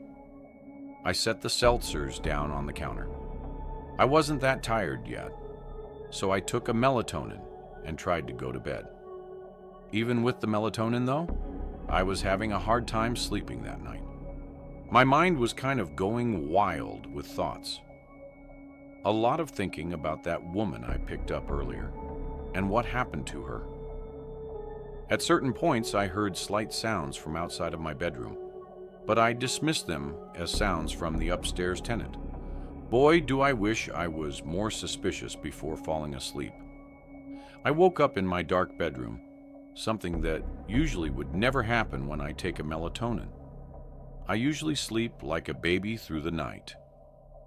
I sat up feeling drowsy, feeling really thirsty too. I reached over the table next to my bed for my water, and then I saw and heard something across the room from me. I saw someone crouched in the corner of my bedroom, behind a clothing dresser with their legs folded. I had to be hallucinating it. I shook my head violently and made weird noises. I even slapped myself in the face. And now, whoever was in the corner stood up and walked out of the room.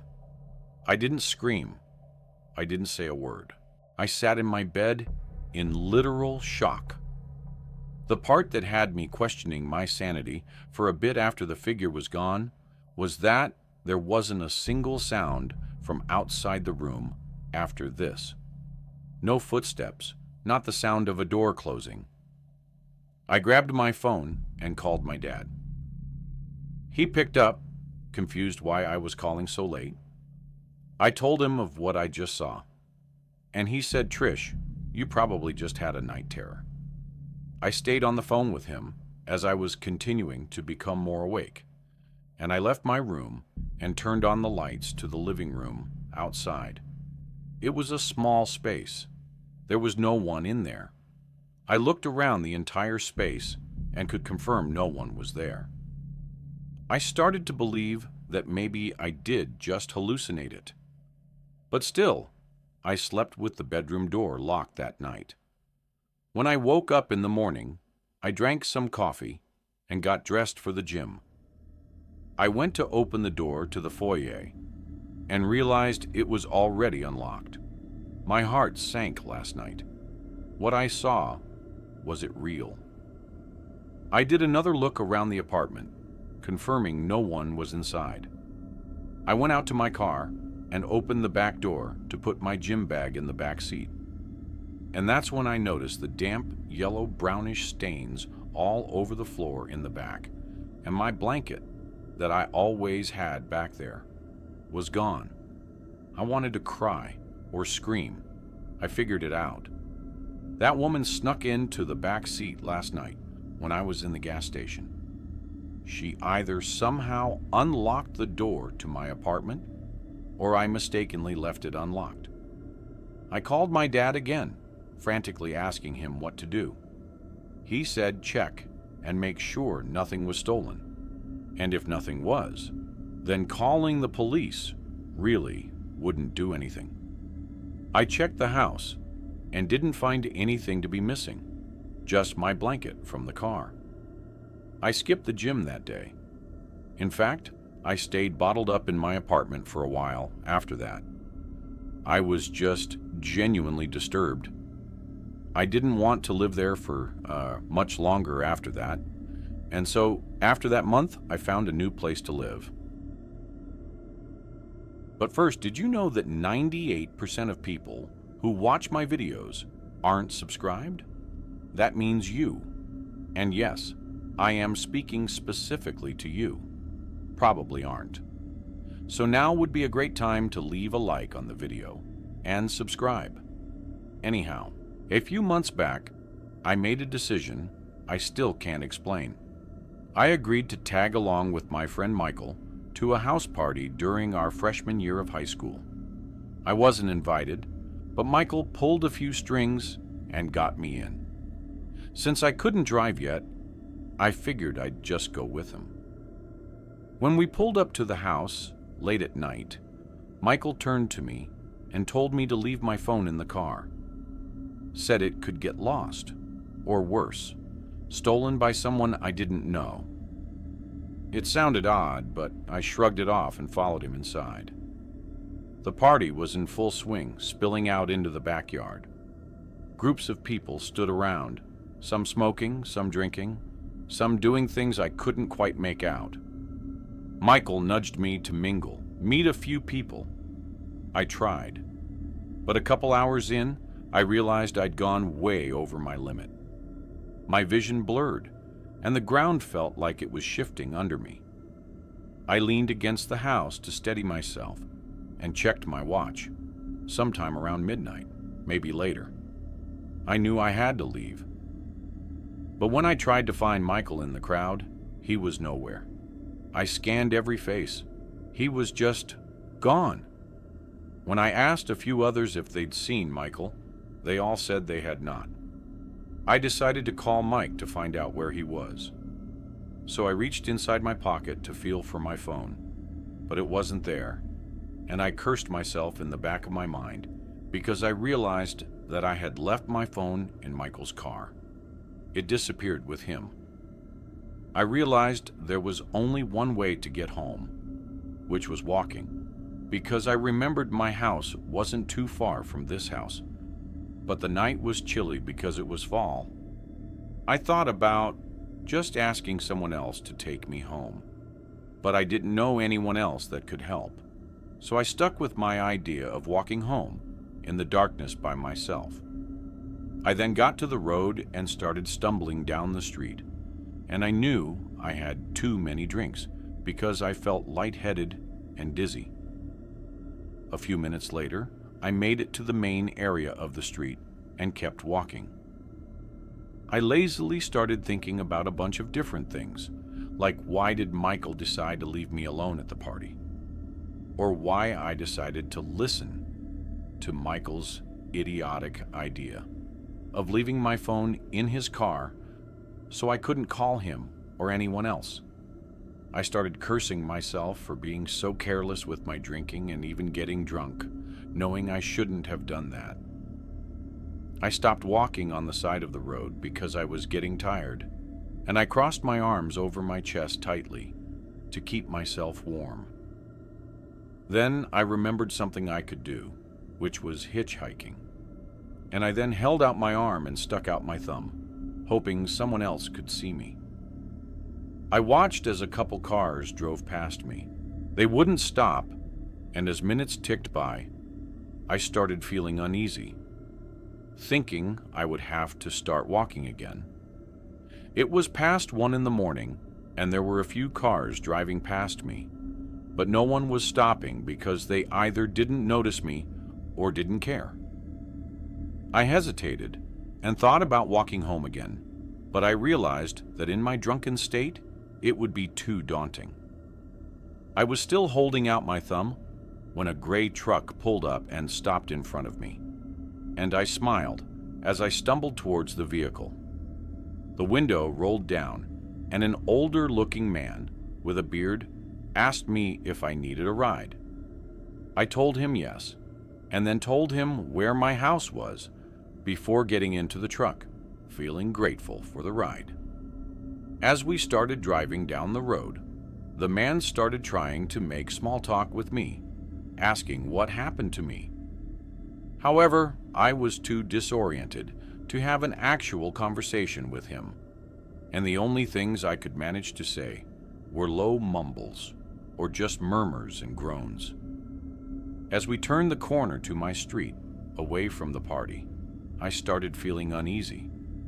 For some reason, I couldn't shake the feeling that something was strange about this man. Suddenly we drove past my house, and I told the man that we had just driven past it, and I felt my gut telling me to get out, but I couldn't because I was too drunk to move.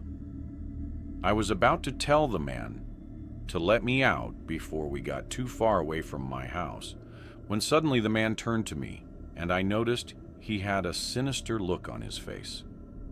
"You know, you shouldn't be drunk while you're hitchhiking because you'd make a very easy target," the man said, smirking darkly. The man reached over and started rubbing my leg, and I didn't know what he was trying to do, but I knew it probably wasn't anything good. But before he could do anything else to me, we both heard a loud siren behind the car, and then a flashing red and blue light flooded the night. I realized it was the police, and I jumped for joy inside. The man panicked and stopped, unlocking the doors, which allowed me to jump out of the car. I ran as fast as I could, and the police officer rushed over to me, and I told him the entire story about what happened to me. Unfortunately, nothing illegal happened per se at that point. The police officer told me that he was looking for someone in a gray truck who had apparently stolen something from a store. I'm not sure if it was the man who picked me up or someone else, but I was just glad the police officer stopped the car. A cop gave me a ride home, and I decided from there on I wouldn't get so drunk that I couldn't think straight. I now know the importance of being responsible and staying aware of my surroundings, even when having a good time. This all went down when I was still in college. I went to a major party school up in upstate New York. I wasn't part of a sorority, but I was no stranger to frat parties. I hit them up often. Looking back, I went through a pretty intense drinking phase back then. Not proud of it, but maybe it's better I got it out of my system early. One weekend, my friends Deanna and Kayla were hyped about an upcoming frat party and wanted me to come. I hardly ever turned down a night out unless I was seriously hungover. And even then, I'd sometimes still rally. At the time, I lived off campus in a house with 3 other girls. We weren't part of any official group or team, just 4 friends renting a place together. I think the party was at a Kappa Sigma house, maybe 20 minutes from campus. We started the night hard, pre-gaming at our place, before calling an Uber. And yeah, we kept drinking in the car, which definitely wasn't the smartest move. By the time we showed up, I was teetering on blackout drunk. Everything after that is a blur. I barely remember what that house looked like, and I'd never been to a Kappa party before or since. Something about that night just feels off. I have short spans of memory from that night. I vaguely remember the outside, that there were a bunch of frat guys standing out front of the house. And then I remember the DJ in the living room and the 2 beer pong tables in the kitchen. I was later told that I played beer pong with some random frat guy and ended up talking to him in a corner for a big chunk of the night. But after that, nobody knows where I went. I couldn't even tell you the last thing I remember before waking up, sleeping on the grass on the side of the road in a daze. My head was throbbing. I had to still be somewhat intoxicated. It was pitch black outside.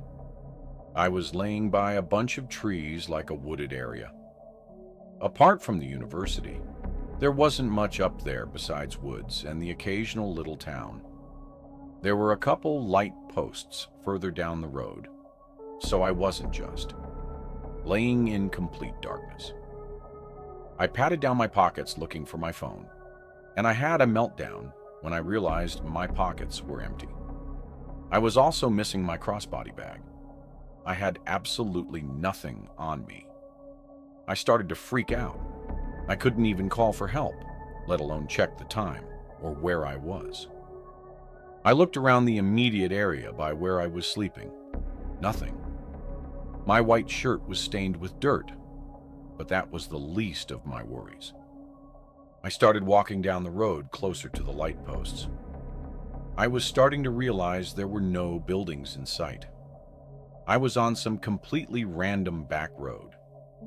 I leaned on the light pole for a few minutes, wondering what to do. I decided I'd wait for someone to pass by and ask for help. It took a long time, though, at least 15 minutes, before I noticed headlights down the road. I stepped out onto the road, waving my arms and jumping, trying to ensure I got their attention. The car slowed to a stop on the side of the road. I approached the car, and the guy inside rolled down the window. Once he asked me if I was all right, I told him I was stranded without a phone and needed a ride home. He told me to get in, and I did, making sure to let him know how much I appreciated it. He, of course, asked me about my predicament, how I found myself stranded on the side of the road.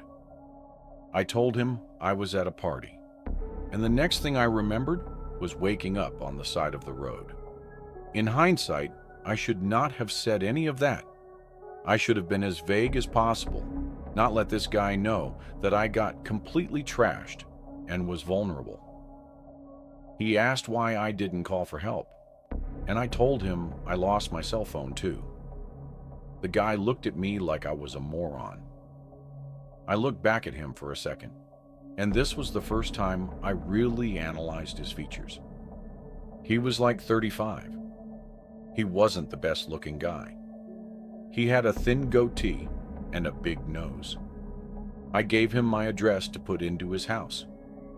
As he drove, he put the address in, and then I heard him say under his breath, "Okay, here we go." I asked how far away we were, and he said about 20 minutes. That sounded about right, since the frat house was about 20 minutes from our house. I thought things would go smoothly. I'd get dropped off at the house, where Kayla and Deanna would be waiting for me with my belongings, but nothing can ever go that smoothly. The man spoke in a gentle voice basically the entire time. He was asking basic questions at first. His soft voice was almost, in a weird way, off-putting. Like, why was he talking in an almost whisper in the car? We drove on and on for what seemed like over 20 minutes on the same road. I started to get concerned, and so I asked him how much further we had. He didn't respond right away, so I said, "Sir," and he went, and I repeated my question. He said in his soft voice, "Not far. This wasn't right. Our house is in town." Yet we were still on the same back road, with nothing but trees everywhere.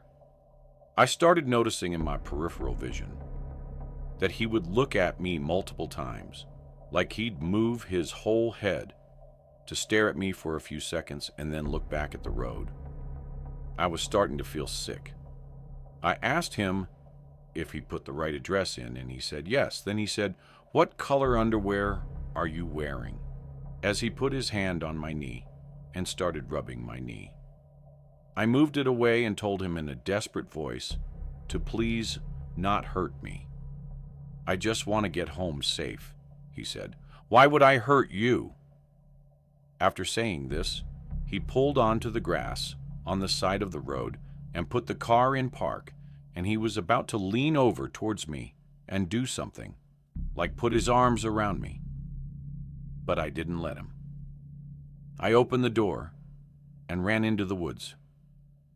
Luckily, I was wearing my Air Force One, so I didn't have a hard time running in the woods. I ran only just enough to be out of sight from the car. When I could no longer see its headlights, I heard the man for the first time raising his voice, and he yelled into the woods, "Where you at?" "I just want to lick your pussy." I put my hands over my mouth, not only to muffle my breathing, but because of pure fear. I waited and waited until I heard a car door slam shut and the sound of a car speeding off. I waited a few more moments before walking back to the road, confirming he was gone. I felt truly helpless. I didn't want to run into that man again, but I also needed someone else to help me. I waited just at the edge of the woods for another car to come, and eventually one did. I saw the headlights approaching from afar, but I waited until I was sure that it was a different car before jumping out and waving my arms and yelling. The car came to a stop. It was another man, this guy a little older. I sat in the back seat this time. I was so shaken up that I hardly spoke, apart from answering whatever questions about my predicament he asked. Thankfully, this man dropped me off at the house. It was like 4 a.m. at this point. My friends were still awake, waiting for me. They had my phone and my bag. They were contemplating calling the police if I didn't come back by morning. No one had any clue who I left with or how I ended up on the side of the road. The boy who I was with claimed he wasn't the one to leave with me. In fact, there's no solid proof that I even left with anyone. But that leaves no explanation how I ended up sleeping on the side of the road. I cut back heavily on the drinking after this night, and I never want to be in a situation again where I have to hitchhike. If you enjoyed this video, don't forget to hit the like button and subscribe to the channel for more amazing video. Turn on the notification bell so you don't miss any updates. All right, that's it for today. Take care, and I'll see you in the next one. Every night, I thought I was alone in the warehouse, but I was wrong. He was watching me, and I almost walked right into his trap. I worked the graveyard shift at a local shipping warehouse. Most of my job is counting inventory, making sure all shipments and items are accounted for and are tracked through the whole organizing process. Every once in a while, I'll have a coworker on the same shift as me, but usually it's just me. This night was no different than any other. I got to the warehouse and checked in with my manager, who locked up the place and left me to it. I started doing my typical routine, checking all the shipments that came in during the day. As I did, in about an hour into my shift, I passed by a door that I noticed was cracked open, like it was closed, but just not latched into the doorway, so it was sticking out a little bit. This specific door was on the back of the building, usually where truckers would enter from. I opened it and looked out, seeing an empty and quiet lot outside behind the warehouse. Nothing really to see at all. I figured my manager must have just forgotten to lock it. I didn't have the key to any of these sort of side access doors, so I couldn't lock it or anything. But honestly, I didn't really care. It just wasn't a big deal, at least not for me. I shut it behind me and went back to counting inventory. I was working pretty quick, getting through a decent amount and making it to the next aisle of shelves, when just from the corner of my eye, it looked like something moved at the far end of the hallway. I immediately looked up, but nothing was there. What it looked like, again from the side of my vision, was someone running across the opening of the hallway back there. I thought it had to be some weird trick my mind was playing on me, but it still got my heart pumping for a moment. I shook my head and rubbed my eyes, wondering what was up with me. I debated whether or not to check on it, but initially I decided not to, just because it would slow down my workflow to walk all the way down there, and because I was 99% sure it was nothing. Like things like this happen all the time, thinking you see something in the corner of your eye, and every other time it ends up being nothing. So why would this be any different? But as the minutes passed, I couldn't shake the small feeling that it could have been someone. I sighed, somewhat disappointed in myself for being so unnerved by this, and walked down to the end of the hallway. This section I never really go to because it has nothing to do with my job. It's just a bunch of shelves full of large pallets, already prepped to be shipped out of the warehouse because I don't work in there. Most of the lights were off. I just stood in the hallway and looked into the large dark room for a few seconds, waiting to see if I saw anything move, but nothing did. I left the hallway and went back to work in the same spot I was before. I don't know if it was because of that small situation, but it felt like I just got hit by a wave of exhaustion. Suddenly I was tired and not wanting to work as quickly as I was, just a few minutes before all this happened. I wanted to finish this aisle before taking my break though, so I kept working, but not even 5 minutes passed before I suddenly noticed something in the side of my vision again. I jolted my eyes toward the end of the hallway. I swear, it looked like a figure, or someone was leaning out from behind the corner, like they were watching me, but now nothing was there. This time, I immediately dropped what I was doing and hurried to the end of the hallway. Again, though, it was dark, and I really didn't see anything at all. I called out, not really expecting any response, but figured it was worth a try. "Hello." I waited a few seconds, then walked further into the room. It was so quiet. Every step I took echoed all the way through the warehouse. I stopped about halfway through and looked around. As I stood there, I felt an incredibly disturbing and unsettling feeling of being watched, and not being able to see anything only made it worse. I hurried back to where I came from, making it to the other end of the hallway before I glanced back one more time. The darkness in that room gave me chills. I started to walk away to go back to work when a sudden, extremely loud thud rang through the warehouse.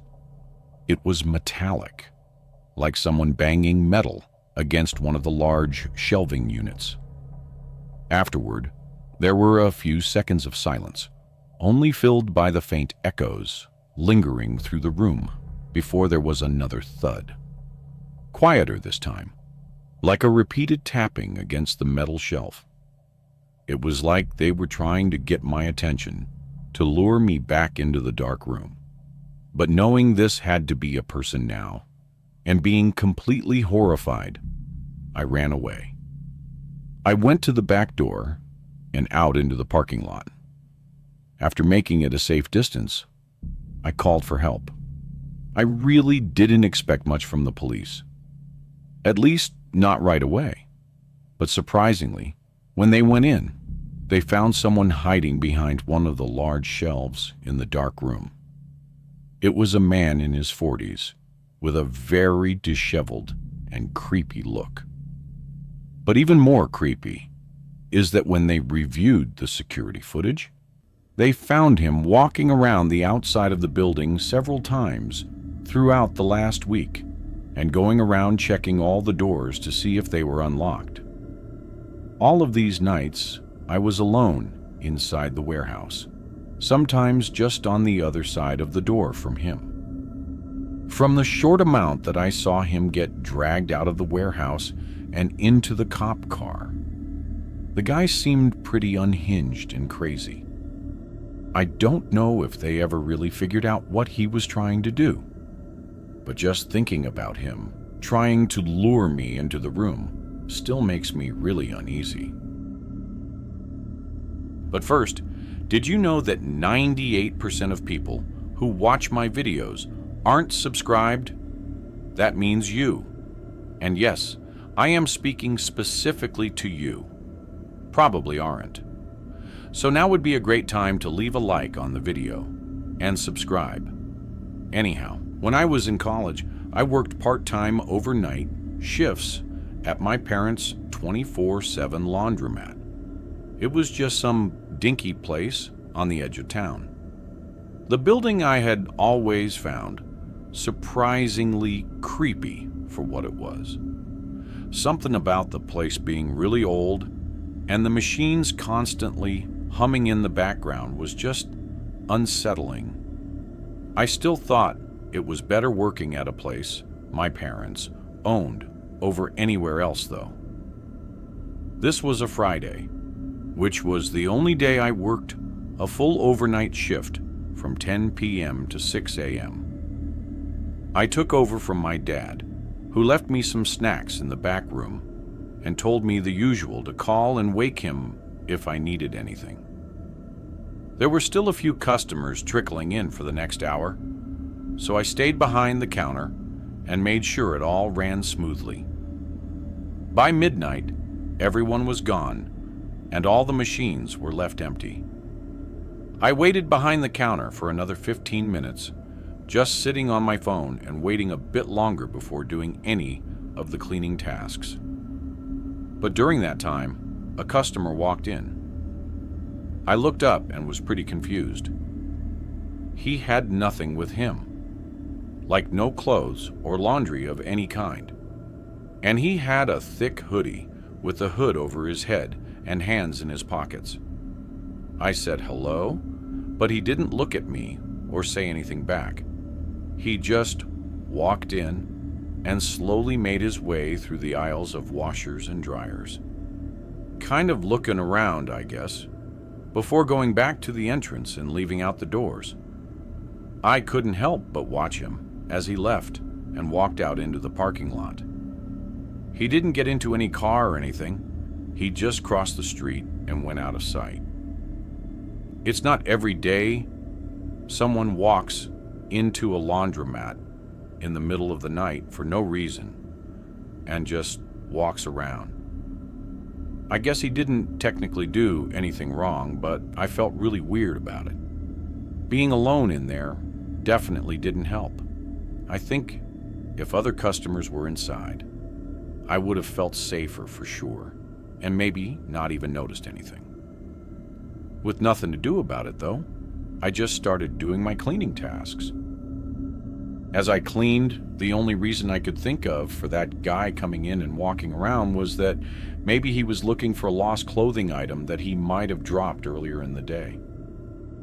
It was a stretch, considering the obvious thing to do would be to ask me if I had seen it, but he didn't. That's pretty much all I thought about for the next 20-ish minutes, as I walked around and cleaned off all the counters and tidied up the place.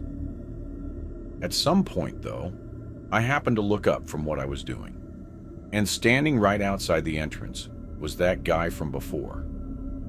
I almost didn't even realize it was a person behind the glass because he was wearing all black, and of course, it was dark outside. By the time I did and recognized him, he had started walking away already. How long was he standing there watching me for? After a few moments, I went up to the door and got as close as I could to look down the storefront, but the guy was already gone. I couldn't even see where he went. Something about his appearance and the eerie way he was just showing up was really creepy and didn't make me feel comfortable at all. I thought about calling my dad, but I would have felt horrible waking him up and having him take over my shift just because of some guy I thought was slightly suspicious. I knew my dad wouldn't give me a hard time about it, but I was still in my first couple of months working there and wanted to prove I was reliable. I stayed on the lookout for the next hour, pretty much sitting behind the counter and staring out the front windows the whole time. After more and more time passed, though, and with still no customers coming in at all, I slowly started to pay less attention. I was on my phone for a while, just trying to wait out the time, until there were a couple short creak sounds from the back of the building. I got up and walked a few steps toward the back, trying to listen. I could hear what sounded like shuffling around, or someone moving things in one of the back rooms. I only listened for a few seconds before knowing someone was back there and realizing I needed to leave. I turned and quietly moved to the front door, preparing to call the cops and pushing on it to leave. But the door got stuck. It wouldn't open. I looked down, seeing through the glass that something was around the handles on the outside of the door.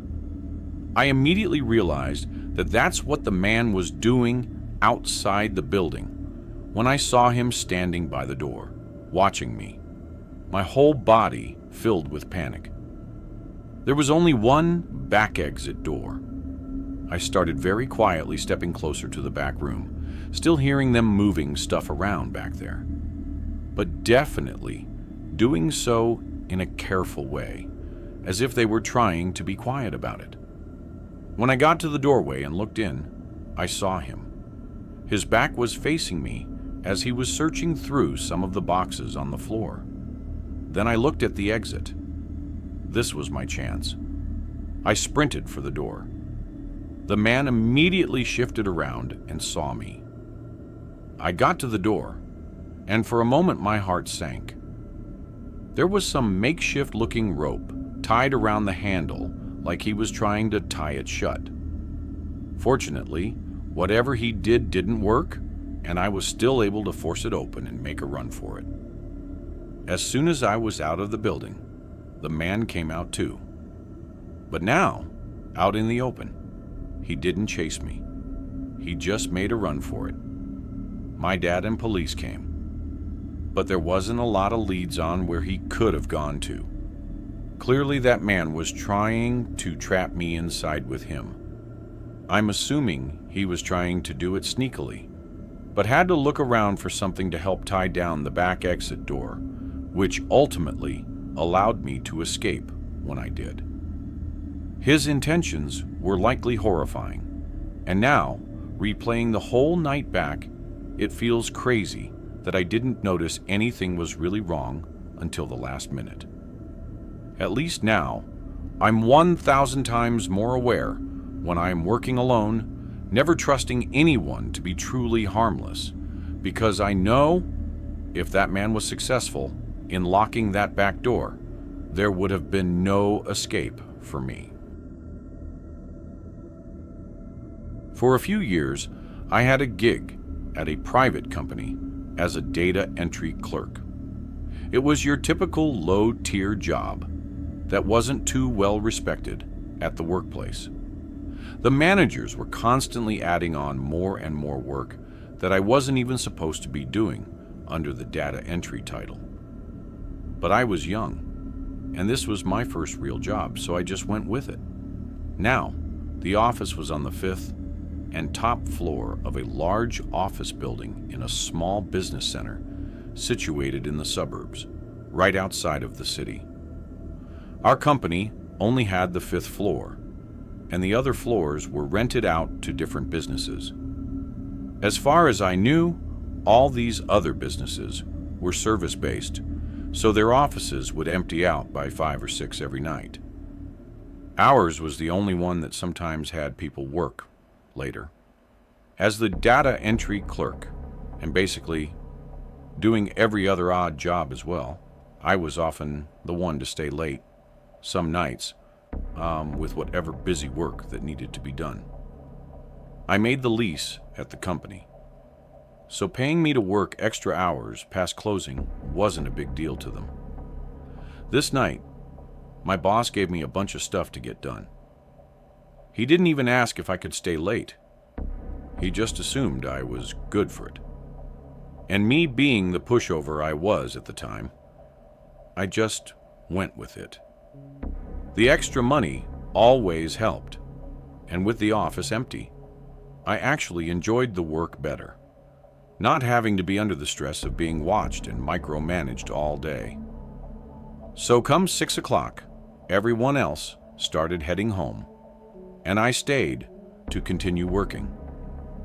After 30 minutes, the main lights in the building turned off, leaving just the low power-saving lights on. I sat at the computer, going through the motions and working at a comfortable pace for me. About 3 full hours went by. The building was dark and quiet, and I'd just been focused on my work, when suddenly I heard something below me. Obviously, with the massive building and all the rooms in it, the sound was very muffled and echoey. But I thought it sounded like a door opening or closing. I looked up from my computer for a few seconds, listening to try and figure out what it could have been. But not hearing anything else, I just got back to work. I really didn't think about it all that much. I mean, I didn't think it was actually likely that it was a door that I heard, and it was probably just the building settling and creaking. I didn't hear anything afterward either to warrant me to think any more about it. After that, I want to say 30 to 45 minutes passed. I had finished nearly all of the work I needed to get done. I think I only had about an hour worth of stuff to get done before I could head home. It was getting pretty well into the night though, and I felt my eyes getting sleepy. So I got up to grab a small cup of coffee from the Keurig that the office had by the entrance. I headed over and started the brew, and I don't know how I didn't notice it the whole walk up to the coffee station. But when I walked back to my desk, coffee in hand, I realized that the door to the hallway was open. This was the one in the back of the room that led to just the utility closet and the staircase that goes down to the other floors. That door was always closed because basically nobody uses it. Curious, I walked over to the doorway and just poked my head out and looked around. I saw the door to the staircase and the door to the closet, both closed and showing no signs of anything. As I was over there, though, I did feel a chill run through me and kind of fill me with an uneasy feeling. I thought it was probably just because of the dim lighting in that hallway, though at night it was kind of dark and pretty creepy. I went up to the door to the staircase and looked through it, just double checking, then went back into the room and closed the door behind me, heading back to my desk. I just had an hour of work left. If I could just get it done and get out of here, then there was no need to worry about anything.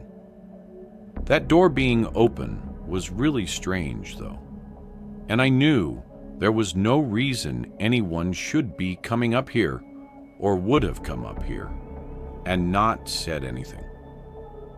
I tried to keep working, doing my best to get it done quickly, but it was hard. Every couple minutes, I'd get that unnerving feeling that I was being watched. I'd lift my head up from the screen and look around, only to see nothing. It started bothering me because I knew it was taking away from my focus and making everything take longer. But at the same time, the feeling was so strong I couldn't help but look up every time. This went on for 30 minutes, but then, as I was looking at the screen, everything around me went dark. All the dim overhead lights just suddenly shut off. Only the pale, white computer screen illuminated the area around me. Everything else was pitch black. I immediately swung my head toward the other side of the room, where I knew the light switches were, standing up to hurry over there, but stopped before I could even take a step. In the silence of the building, I could hear the soft, slow footsteps of someone walking from that direction, one after the other, walking closer and closer to me from the darkness past the illumination of the computer screen. I listened, frozen in fear for a few seconds, before my adrenaline pulsed through me and I ran from my desk. I went straight for the door to the staircase. I made it to the hallway and into the staircase, where finally there was some light. I didn't stop running until I got to the first floor and out of the building. Obviously, then I called 911.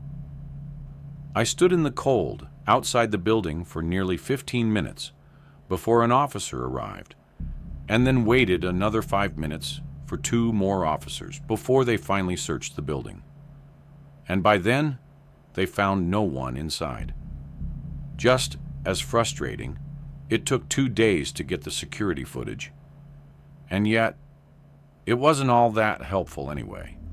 The building was old and had a 30-year-old security system that was in black and white and really pixelated and blurry, too much so to see anything. All they knew is the person entered the building around 2 p.m., saying he had an appointment with one of the other companies. Then he pretty much right away hid in the utility closet until everyone left except for me. He walked around for a while until he noticed I was still there. And at that point, it's not clear what he was trying to do or what he wanted. Maybe he was just trying to scare me out of the office. Or maybe he had a more sinister intention. Without any real conclusion, though, I decided to quit afterward.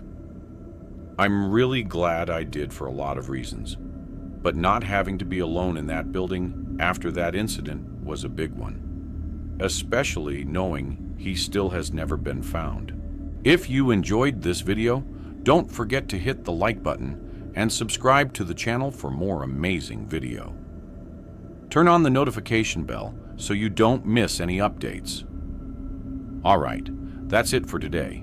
Take care, and I'll see you in the next one.